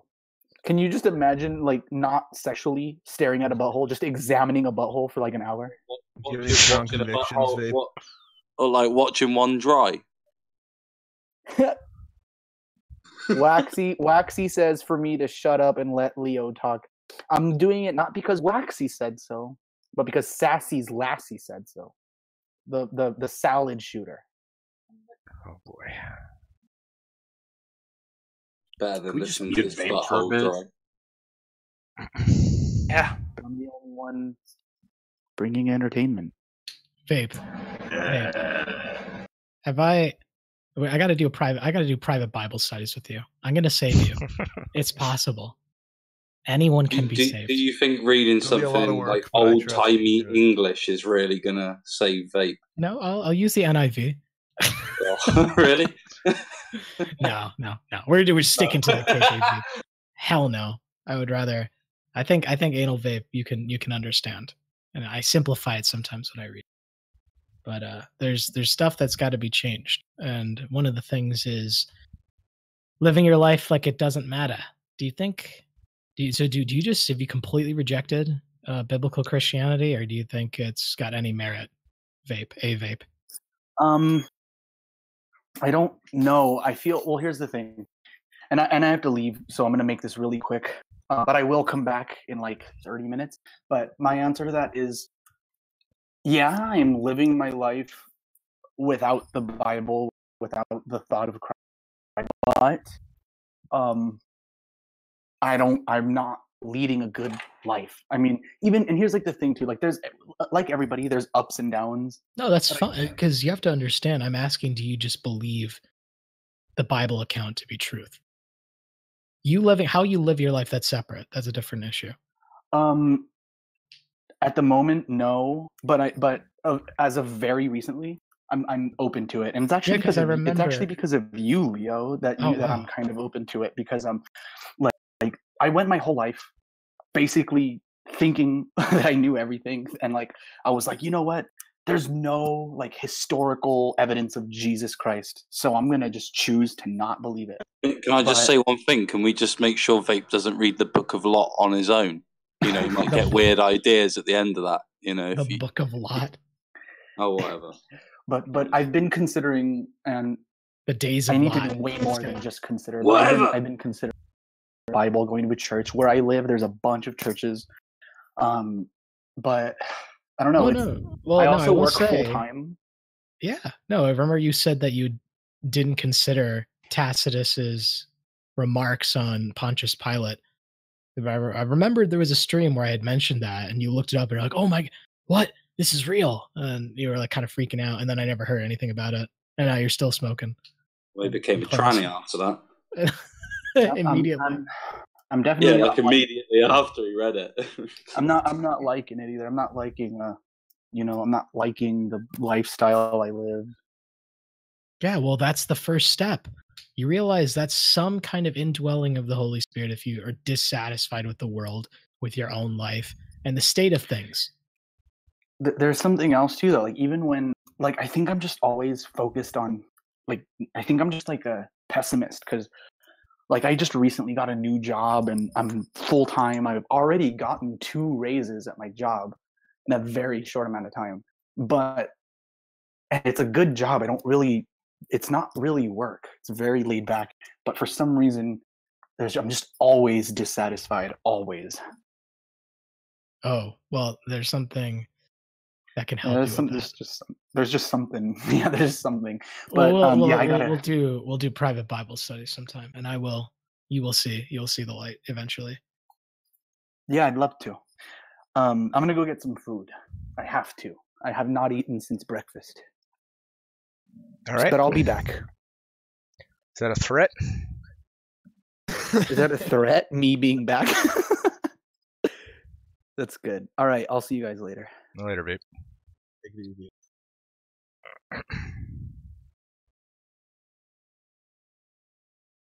So are we supposed to talk about something here? Well, that was the last time we ever heard from Vape. He died after that. Good riddance. Yeah, what kind of job? We should be so lucky. I should have asked him what kind of job was it. I went and read Genesis after this, and then married his sister and had some babies in the mountain. You read the part what Lot's daughters did right after, and he was like, "Oh wow, it's in the Bible, so I guess I should do it." Yeah, that's it. That's what you get to, and you just stop. You go, "Fuck it, I've read enough. This is acceptable. I'm going." There are actually. That's an argument atheists make. Oh, did you know something bad happened in the Bible? So I guess you're supposed to do that. Yeah. Like it's really dumb. Mm-hmm. I don't know how to even respond. Yeah, a lot of atheists are really fucking stupid. Oh, did you see the animal sacrifices in Leviticus? Why aren't you sacrificing animals? I guess I know your religion better than you. Yeah. Your girlfriend had a period. Where's the pigeons? Did she not sacrifice too? Thanks. I just love it when people who don't read the Bible tell people who do read the Bible, this is what you believe. And man, you're really dumb for believing it. Yeah. It's great. Never gets old. Never does. And it never will. But I don't know. I don't want to like bore you guys with like Bible studies at like 11 o'clock Eastern time or whatever time it is in Bongland. I don't know what it is in Bongland. No, yeah, I've been enjoying your 8 o'clock in Bongland. 8 o'clock in Bongland. Your Lot sermons quite a bit. Thank you. In particular, the amount of snark that goes on in that stream is pretty wonderful. It's just a lot of pent up rage because I can't talk about this to anyone. So you need to have an outlet where you can just express all of it, as well as all the counter arguments you've heard that you have to silently just take in and go, yep, that makes sense. Instead, that's what the streams are for. And it means a lot because I didn't want to do it. But Baron was like, you should definitely have a place to record your thoughts. And then I think it was Bully or some other people like, if you do a stream, you should have someone else. And then I was like, all right, Baron, let's do it. Now we're doing it. Yeah, I'm glad you're doing it. I'm not sure what the next episode is going to be on. We're throwing it off between the Jesuits and the Synagogue of Satan. We're not sure. We're no strangers to controversy. We talked about the Islamic Catholic connection last episode, so let's just talk about the Jews this one. We're just going right in. Like, who cares? They get like 300 views. Like, these videos, no one watches them, so who cares? What is this? Spectre and the rest of the YouTube intelligence community are watching everything. Keeping a handle on it. Making sure no stone is unturned. Spectre? How do you mean? Yeah. Huh? CIA, you're green, but I'm not hearing anything you're saying. Can you hear me now? Yeah, I can. Sorry, I'm being kind of quiet intentionally. Hold on, let me do this real quick then. Davis. Oh no, continue. CIA. Spectre is he wants to be like the Guardian and the rest of the fucking YouTube and intelligence agents, and they're like, Davis is really Queen of Bants. Davis isn't Queen of Bants. He didn't fool me. All that kind of shit. That's embarrassing. Who cares? That's a problem. Oh my gosh, who cares about any of this? Get a life. Spectre has nothing else to do. He wants to be somebody, so this is the mantle he's taken up. He's a Marine captain, and that definitely hasn't been disproven or self-contradicted before. But the worst thing is, you want to be something. In what? For like a couple of hundred people for internet drama that barely any of them care about or know about? Because that's the thing about internet drama. Very few people know about it. And even those that do don't even care about it. It's awful. It's just stupid, dumb. I hate that everyone cares. But Davis, I wanted to ask you, so you watched the Days of Lot sermons. Did you get a chance to watch the Two Witnesses series? The Two Witnesses series? What's that? I'll link it to you. It's also on my channel. It's just a collection of very short, think of them like video tracts or like video aphorisms, where I just take a single Bible verse and video content that I find on YouTube and just mash them together or juxtapose them, if you will. Oh, let your brain come up with it. I will send you the playlist because honestly, I think they're way more polished than the streams that we're doing. They're just kind of on the spot, recorded as is. I try to make it. Oh, hit my. No, I see when you come to my channel, but yeah, I haven't seen. I saw him on your channel, of course, but I haven't checked him out yet. Yeah, I'll definitely do that. And they're very short. They're only a couple of minutes per video, but because I don't want to waste anyone's time. But yeah, CIA, you were saying something about something else. I don't remember. Spectre's also the guy who is the one who's been posting all the stuff about how he's in touch with his buddies in the military.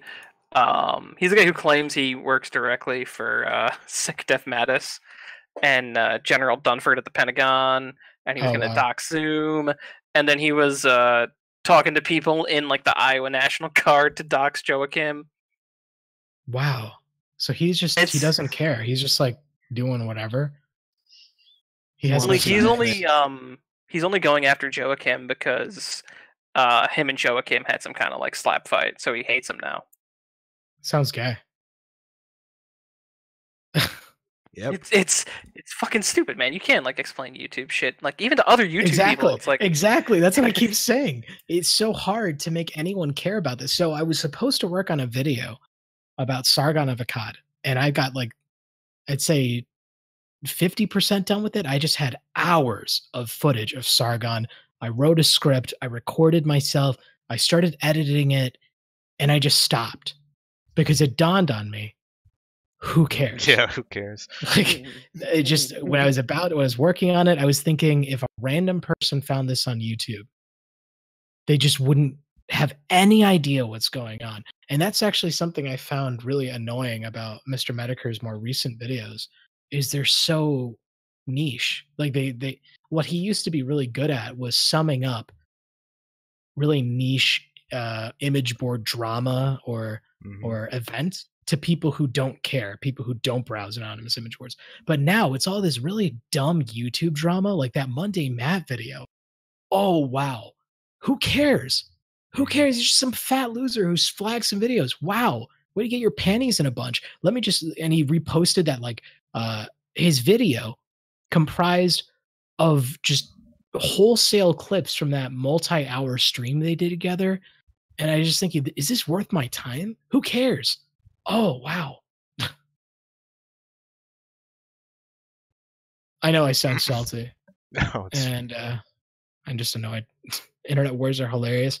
Yeah, I guess they are. And for people who do care, it can be. You have to like intriguing. Have you watched any of Internet Historian's videos, Leo Pirate? They're way better. Yeah. Yeah. Way more higher production. You gotta make values. You gotta do stuff, or you gotta make your video like really good at summing shit up. Because like a lot of stuff Internet Historians covered, like I was around for, I remember doing all that kind of dumb shit when I was a teenager. Door and all that kind of shit. It's still fun to watch his videos because he puts effort into into the production and that kind of shit. And in Jim's videos, you're just kind of like, here's some people talking on Twitter. Yeah, single screenshots, and they just play a whole video. Though, like Internet Historian and Medicare were way more similar just like a year ago. It's like really changed a lot over the last year. Yeah, because he had now he has a Patreon. And I know it's just a theory, a game theory, but I think once you start accepting money, it stops being fun, and you have to be on a schedule. Because when you think about making a video, you have to be really passionate about the topic. You have to be really researched on every single post and thing about it. These days, they just sound like things that kind of just happened. Oh, there was a YouTube video. It got flagged. Let me just play the entire YouTube video, recite some image board memes, and there you go. Monday and Matt, literally just the stream that he was on that everyone saw. It's just, I don't know, man. It is kind of weird. Like but I don't understand why people are mad at Monday and Matt. I mean, I don't see what he did wrong. Oh, well, he did do something terrible. He just flagged everyone's videos that live stream. I mean, you can't live stream if you get a strike, and since he's partnered with YouTube, he can flag anyone and their channel will go down. They can't stream for 90 days. So those people make a living that way. Well, my question... I think it's more that Monday and Matt exists, really, No, than Joel, anything else. I want to ask Joel, did you follow Monday and Matt at all for like in the past, or did you only hear about him recently? I've seen a few of his videos, but I didn't know For that. how long ago? I don't know. I've just seen them every so often. Well, that's I guess the reason why I'm so vehemently against the mundane fat is because I knew this guy for quite some time, and he is a walking hypocrite. He is just the definition of hypocrisy. He built his channel on internet censorship. I got censored and stuff. And then he goes around doing the same exact thing and denies it. That's the thing too. He denied it for a really long time. Like Godwinson, I think, stopped doing YouTube altogether because Monday and Matt would like kept flagging his stuff. Channel, yeah. So which is awful because I loved his channel. I know, I did too. I really liked Godwinson's channel, and it's kind of shitty too because we think it's Matt or whatever, and Matt would just lie, and he lied so many times that people were like, well, I mean, I guess, no one really knew that he was going on a tear. Like anyone that you thought, I mean, anyone that mentioned him in their videos, he would flag right away. And because he has the power, 1,000 subscribers, and he's partnered, like he can just get their channels taken down like that, like nothing. So, and I honestly think like this whole thing about Sticker being flagged, like I think it's just like it's the same thing. He's got some kind of issue, man. It really is. Like if you're for that long just for mentioning you, so I mean, I don't think it has anything to do with anyone else. I think it's pretty obvious that it's just that guy. I mean, if I were them, I would just contact YouTube. It is some. I mean, you shouldn't be allowed to just people's channel like that. Oh, so Joel left and came back. I was going to ask you what you said that you weren't sure what he did wrong. What did you think he did that was okay when using false DMCA claims to get people's videos taken down? I'm not sure Joel can hear you right now. Yeah, He's he talking says about how Discord's being out. problematic. All right, never mind. You're in the call, Joel, but we can't hear you if you're talking. Oh, sorry, I had some audio trouble. I couldn't hear anything. Did you ask me something? Yeah, I was just asking, what do you think he did that was okay? You seem to say you weren't sure what he did wrong. Well, I didn't know that if you're partnered, you can take down a channel. I assumed he just flagged it once, and normally if you just flag a video once, they don't take it down unless it's legitimate. So I didn't know he was like he had the ability to snipe channels. But were his flags legitimate? He can't snipe channels, but he's got that, like, he's partnered, he's got all these he knows people at YouTube, and he's got 100,000 subs or whatever. He He's his a level flags 3 carry more YouTube weight. hero. Well, to go with what he asked, are those flags legitimate? And I'd argue no, because if they were, then his channel shouldn't exist. He built his channel entirely off of making fun of other people or commenting on whatever story that came out, and other people did that to him, except they get flagged and destroyed.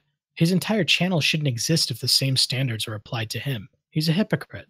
Exactly. Yeah, he's literally, like, one of the things that he flagged was, for instance, Dame Pesos. He had this video where this guy was like, it looked like this guy was like shitting into another guy's mouth, right? But the video was actually a guy, he got like cake or whatever, and it just looked that way. But Matt opportunity to flag it as like something that was like shouldn't be allowed on YouTube. But it's like for when you have the power that he does and the amount of subscribers and partnership or whatever, it's ask questions later. They'll take down the channel, they'll take down the video, and you really have to go out of your way. And if you're just some small guy, you're not going to get shit back. That's why Godwinson had to start like 4 different channels and then eventually just gave up. So yeah, no, that definitely does suck that he has more power, but and I'm not disagreeing there. It's just if those people were breaking the YouTube rules, I mean, then Matt didn't do anything wrong. I mean, it's it's sort of like, oh, don't knock on me, but I mean, you're the one who broke the rules, so you can't get mad at Matt. But he's YouTube has, flagging, though, dude. Yeah. It's not, they weren't legit. It was like if you go through the flags, they weren't legitimate. Like I said, like one of them was already on YouTube. It was a clip that was already on YouTube. Because it was out of context, he was able to get it through, and then eventually the video got back up. But that takes, if you get a strike for that, then that's 90 days, and sometimes you can't always get the videos back if you don't have a lot of power within YouTube. You're not very organized, so. Oh, I see. So basically, he was like they weren't legitimate flags, and because he has more power, they would still go through. Oh, okay. I understand now. Yeah, he's completely abusing his status as a YouTube creator. Yeah, I heard there was something about him having connections to some people on the flag, like with trusted flaggers and all that. Once you get a silver play button, that opportunity opens up to you. So that's probably what it is. What he would do, like this is kind of the deal. Like he's really paranoid.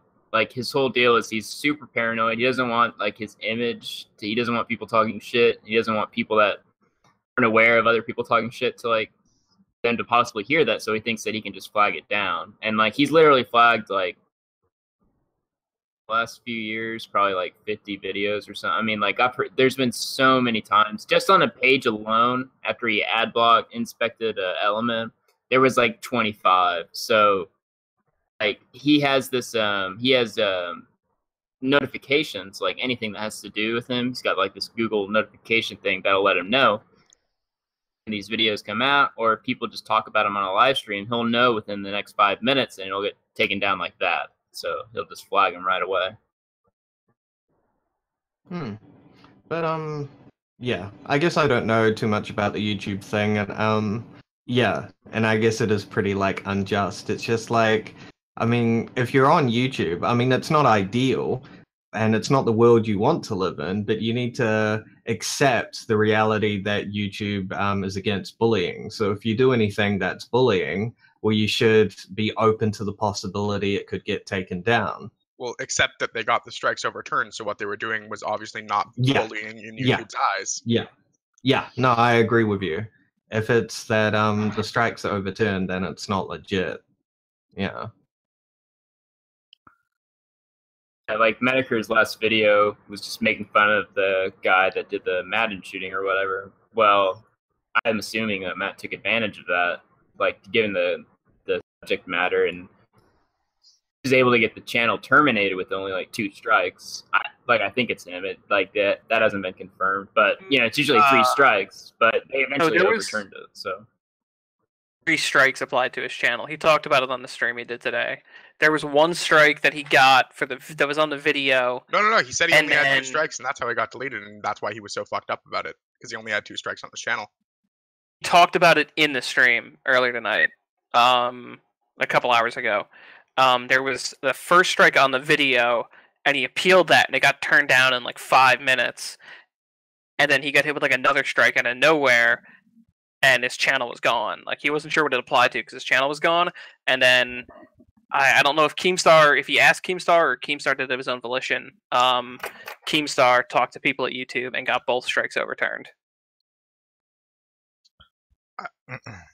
Yeah, I would assume Keemstar did it on his own, because I don't see how Medicare could have even messaged him to ask him to do it without a Twitter or YouTube at the time. You might have him on Skype or some shit like that too. Yeah, maybe.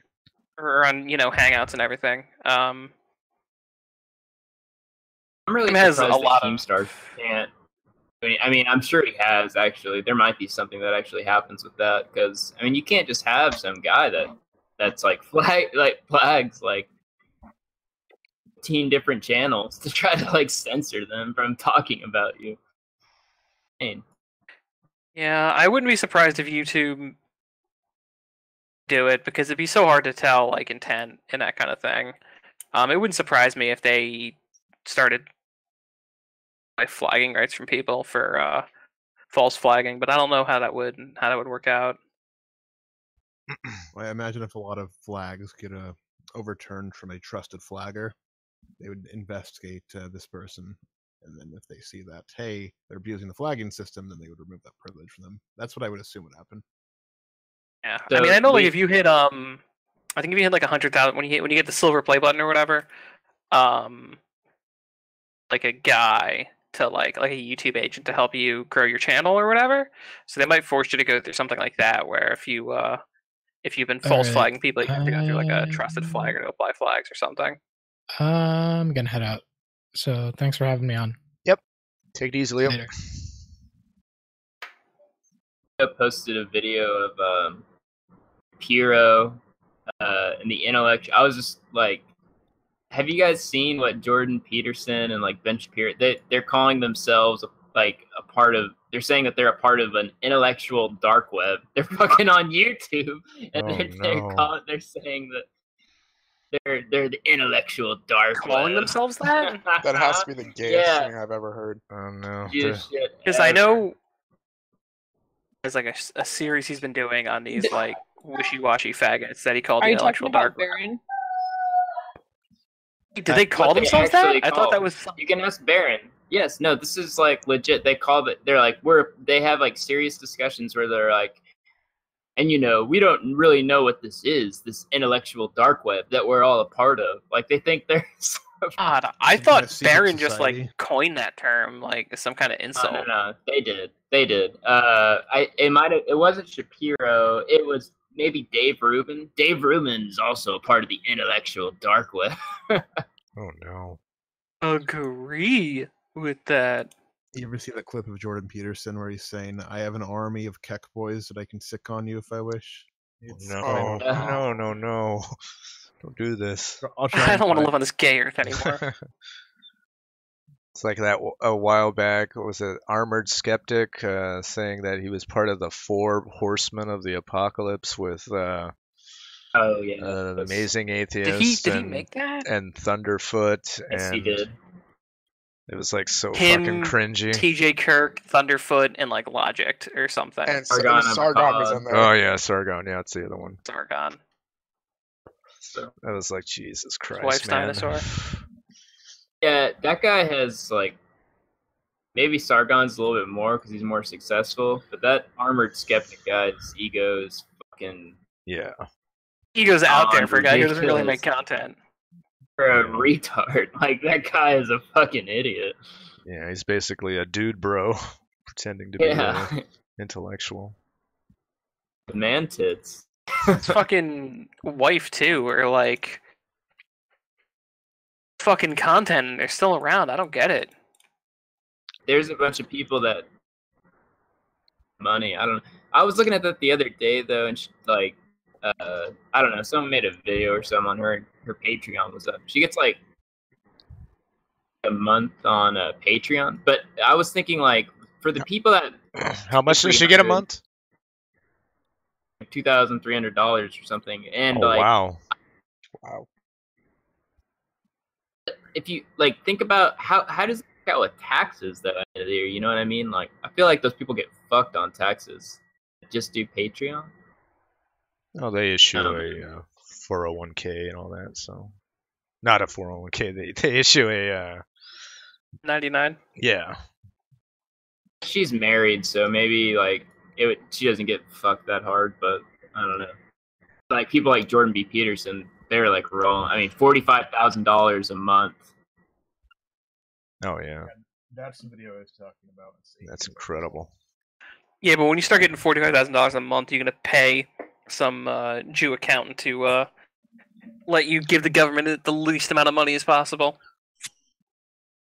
Well, I'm just saying, like, I don't know, $2,300 a month isn't a lot to live off of. If you include the taxes at the end, I mean, the taxes are gonna take away like 30%. Well, she's married, so like. But they do fuck all. So you could fucking take, even if you lose half of that to taxes, you could still just go work at fucking McDonald's or Starbucks, some shit like that for health insurance, and fucking still get paid like 3 times as much as everyone else at the same job while you go home and you make shitty videos on YouTube.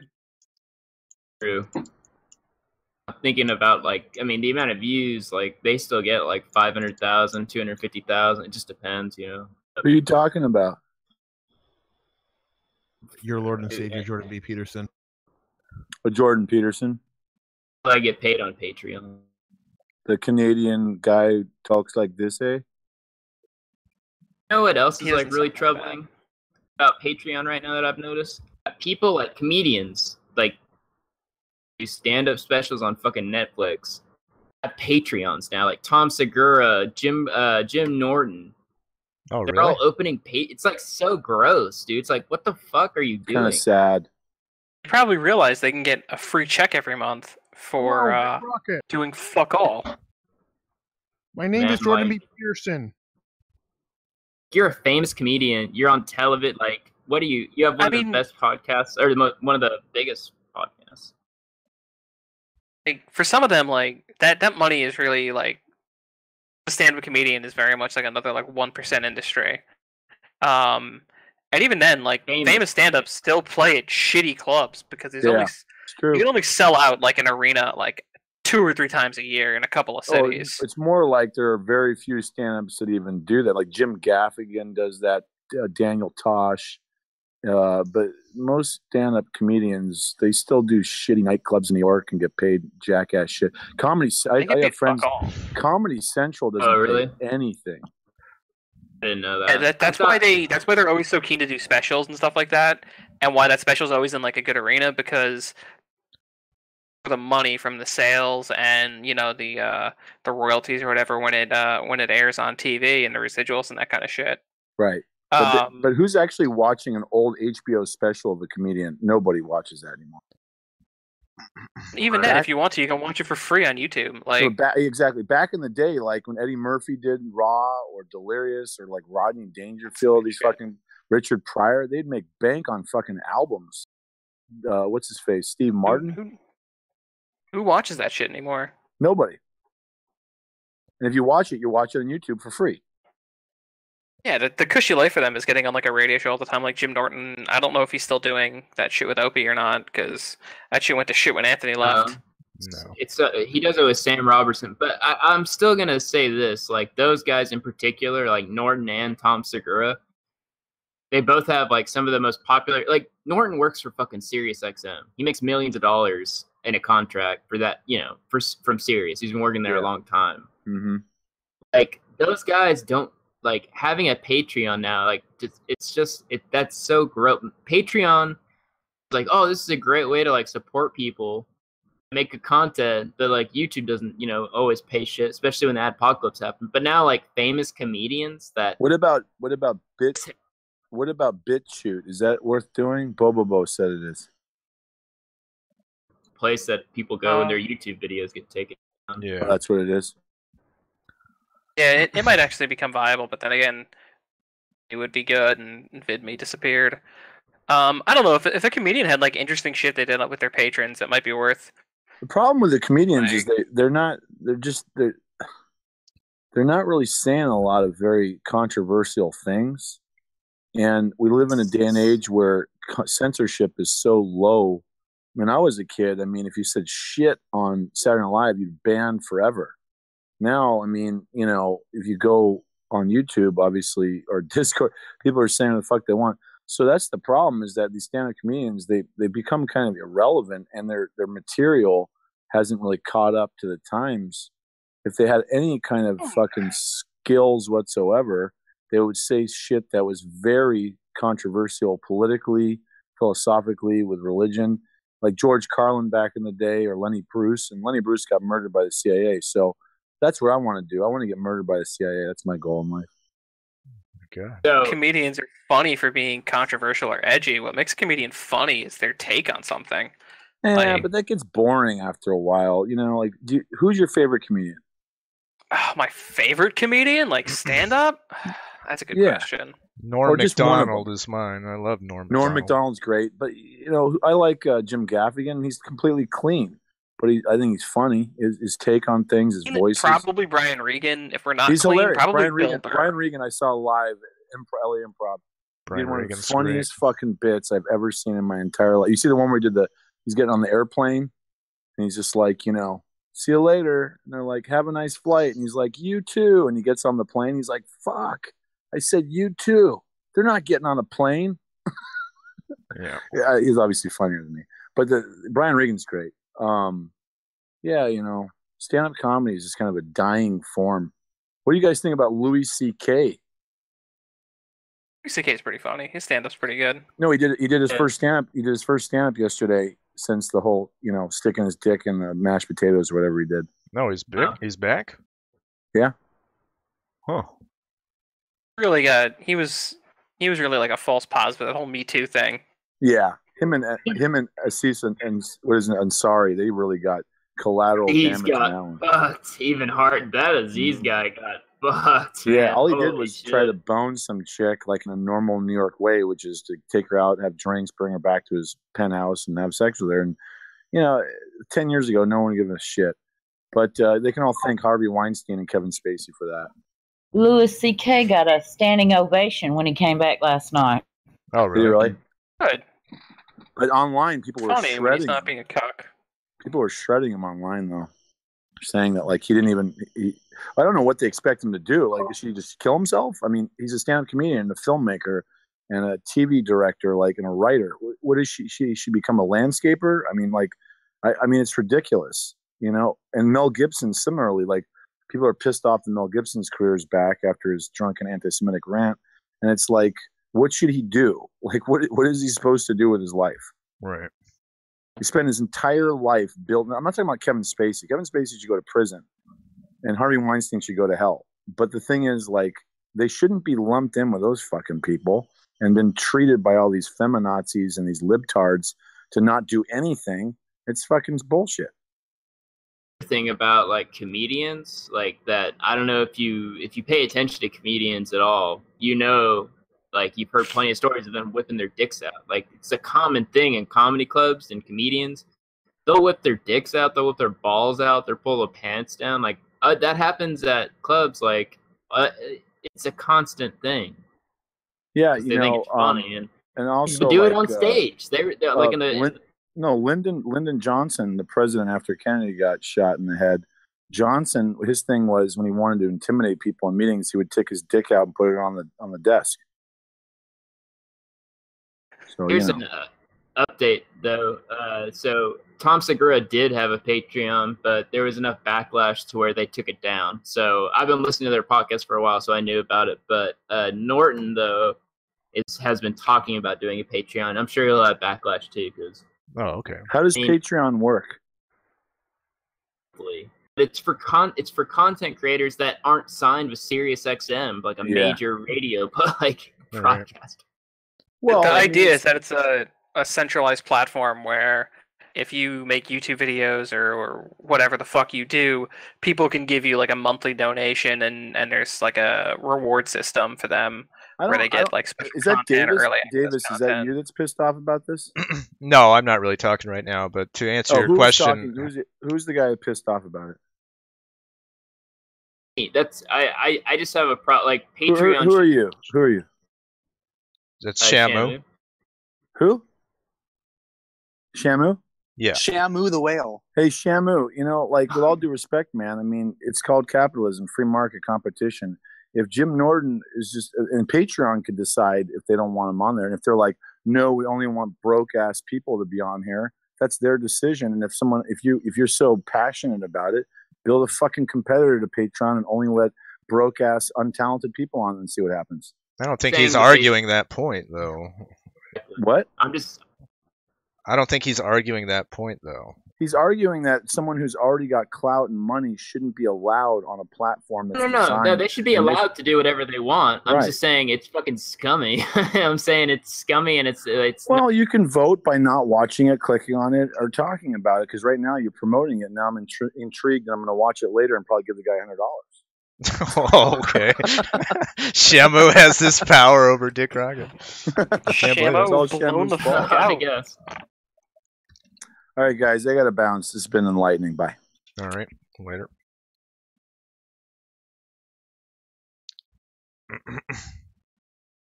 Sorry, I was just saying that it's like unethical, scummy for the person that's making a lot of money elsewhere.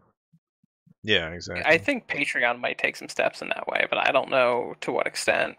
But I think it's going to show just people being like, Jim Norton's on Patreon? Like, fuck that nigga. He's got a fucking contract with SiriusXM. Fuck him. Yeah. There will be a lot of backlash for that. Like, if people do that, generally there is. So, I mean, it's just... But I have noticed, like, it's a growing... Like, people think it's... late to the party. I think maybe they did it early enough, or they were doing it for a specific thing. They might be able to pull it off. Like if Jim Norton wanted to do, I mean, even then it would probably work better for like a Kickstarter if he wanted to do like a specific type of, if he wanted to like, he wanted money to shoot a pilot for a show or something like that. They could maybe do it. Right. If Jim Norton has like a $6 million contract with Sirius, he's probably not getting $6 million a year. He's probably getting like a $6 million contract for like 5 years or whatever. Right.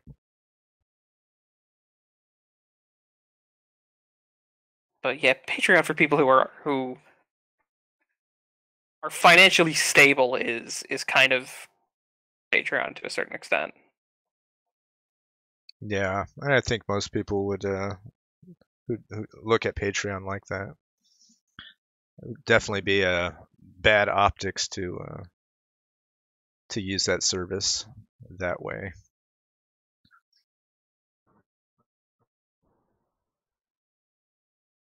I mean, once Stern goes, they're gonna go out of business, 100%. Like, their ratings are terrible. It's really bad. Like over the last 3 years, plummeted. Yeah, it just doesn't make sense. I mean, they had who the fuck wants to pay for radio? Like, Yeah, when you can stream Nobody wants to. YouTube videos from your car, it doesn't make any sense to pay monthly for a. It's another industry that's really going to be fucked. Like, Sirius is going to die sooner, I think, because Stern's going to die. But like the boomers and the not, like the Gen Xers, the people who still pay for television, like when they start, like, those industries really need to have adapted to the people who don't want that. Yeah. Because I don't want to pay for people television. Besides, yeah, I don't know anyone besides my parents that have cable. Everyone I know, like, no one has cable. Who the fuck would have cable? People I know who have cable are people who have it bundled with their internet, because it ends up being cheaper sometimes with like Comcast to have.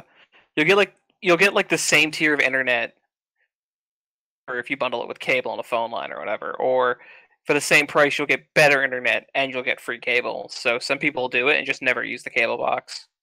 Yeah.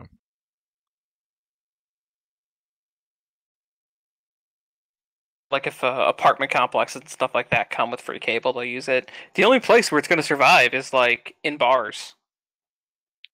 Yeah, bars. The only thing TV has is sports and like live news, kind of.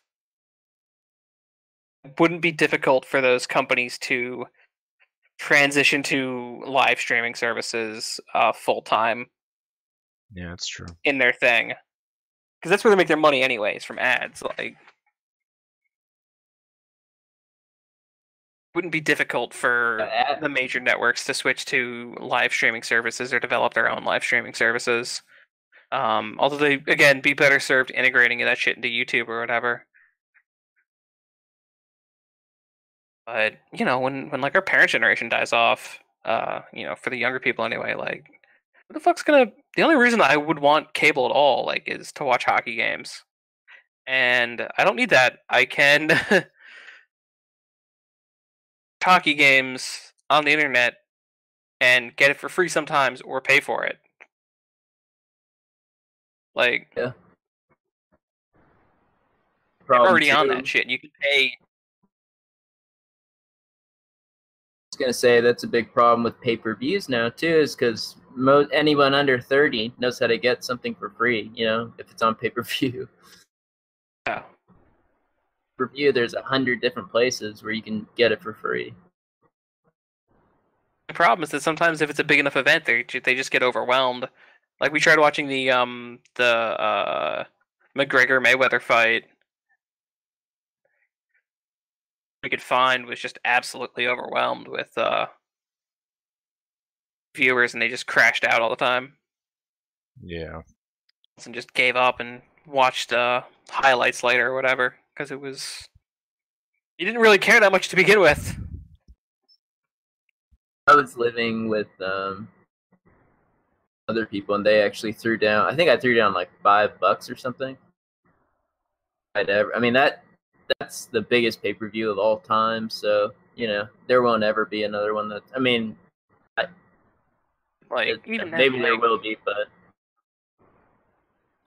I'd be more interested in throwing down money to hang out with like-minded people for food or drinks or whatever. To watch like the newest episode of Murdoch before I would fucking meet up with people to watch a fucking boxing match.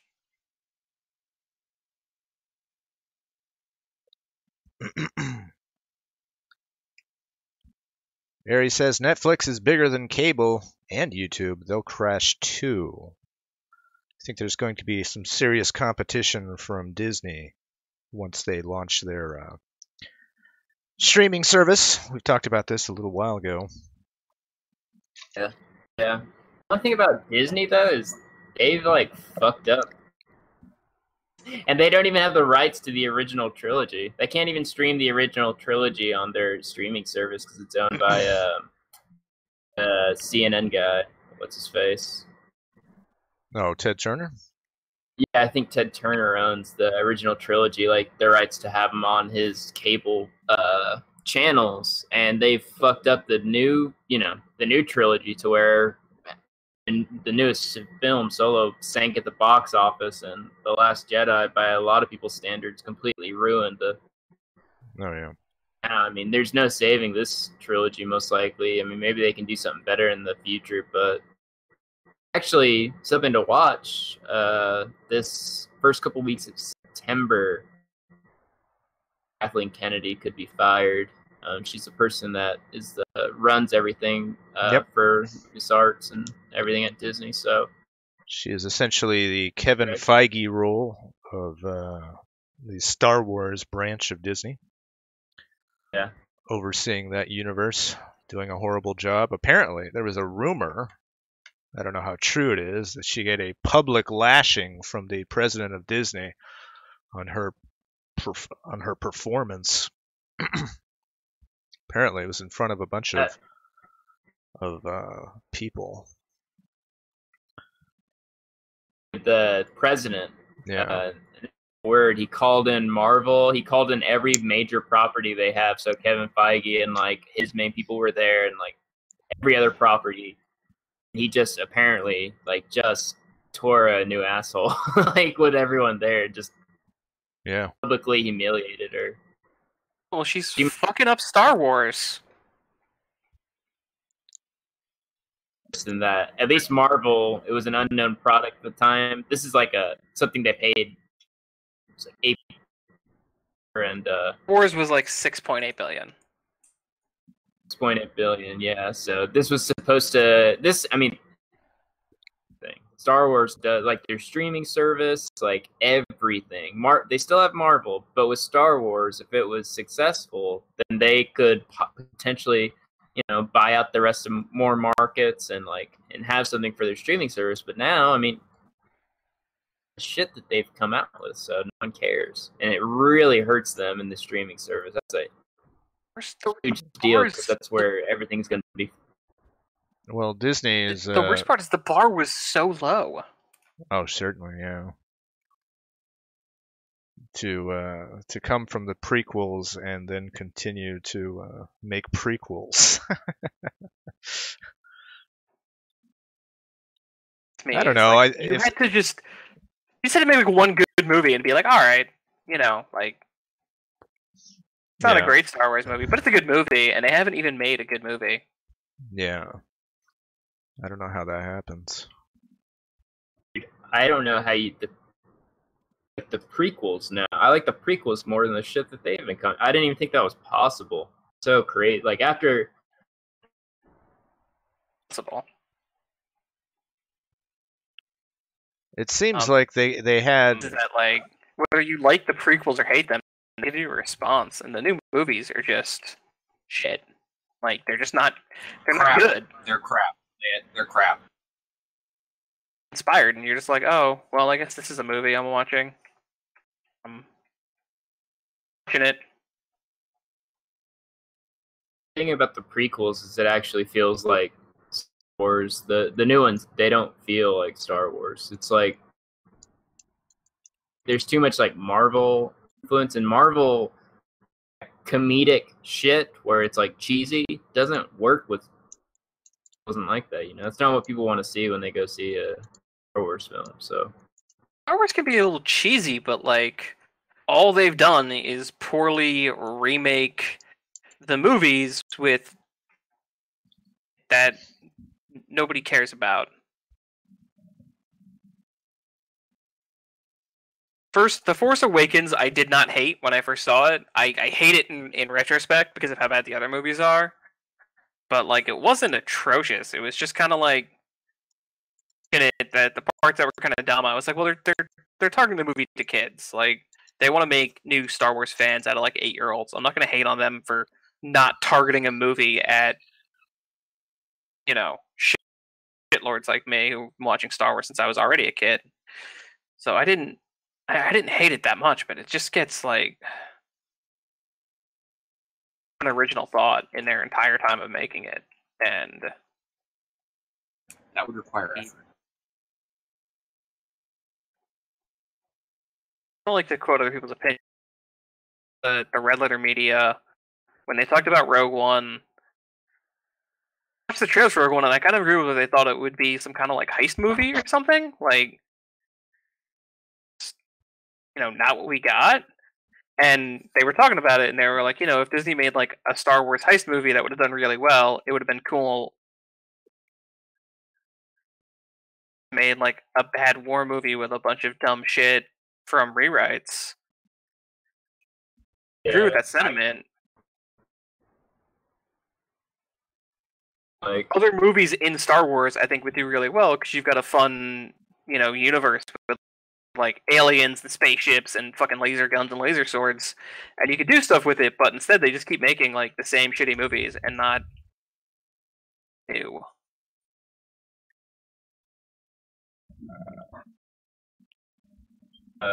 Rogue One, like, I was just so bored. Like, the whole movie was really boring. Still never even.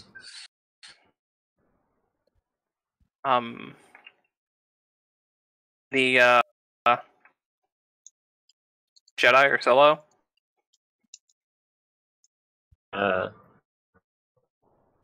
Seen both of them. Cut out quite a bit. Like you got like a little bit of delay before. You might have to set your activation a little bit lower in Discord. What about now? But it's still kind of bad.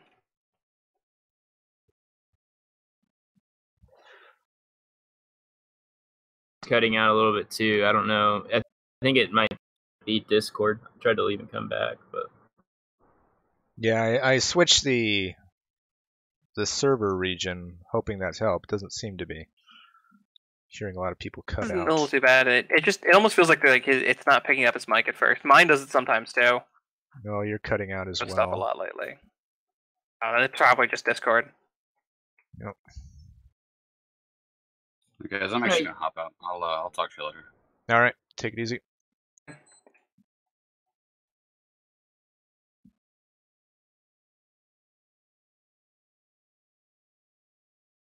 and the voice thing, it could actually be me because you guys are coming in fine on my end. Oh, okay.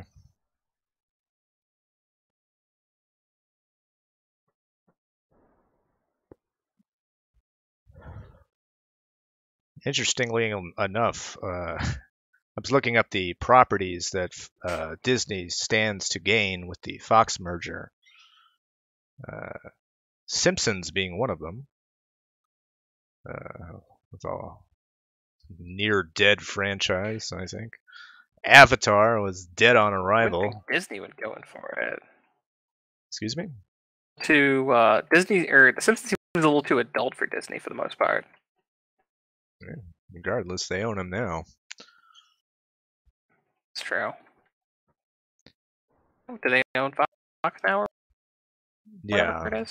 There was a huge media buyout from Disney and Fox. So I think they got Predator now. All the Marvel characters that were in Fox, the X-Men and Fantastic Four. Did you say they had Avatar? Yeah. Is that Fox? Mm-hmm.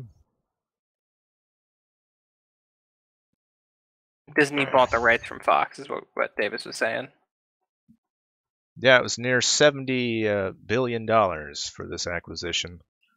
Avatar was like, I mean, the first one was the highest grossing film of all time. I don't know if they put like 6 in production though. Yeah. Who knows how those will do? Those could go down in flames, and then you got fucking 6 on the back burner. Yeah. It's wild. Man, I'm having some internet issues. This website is not coming up. I don't know what's going on.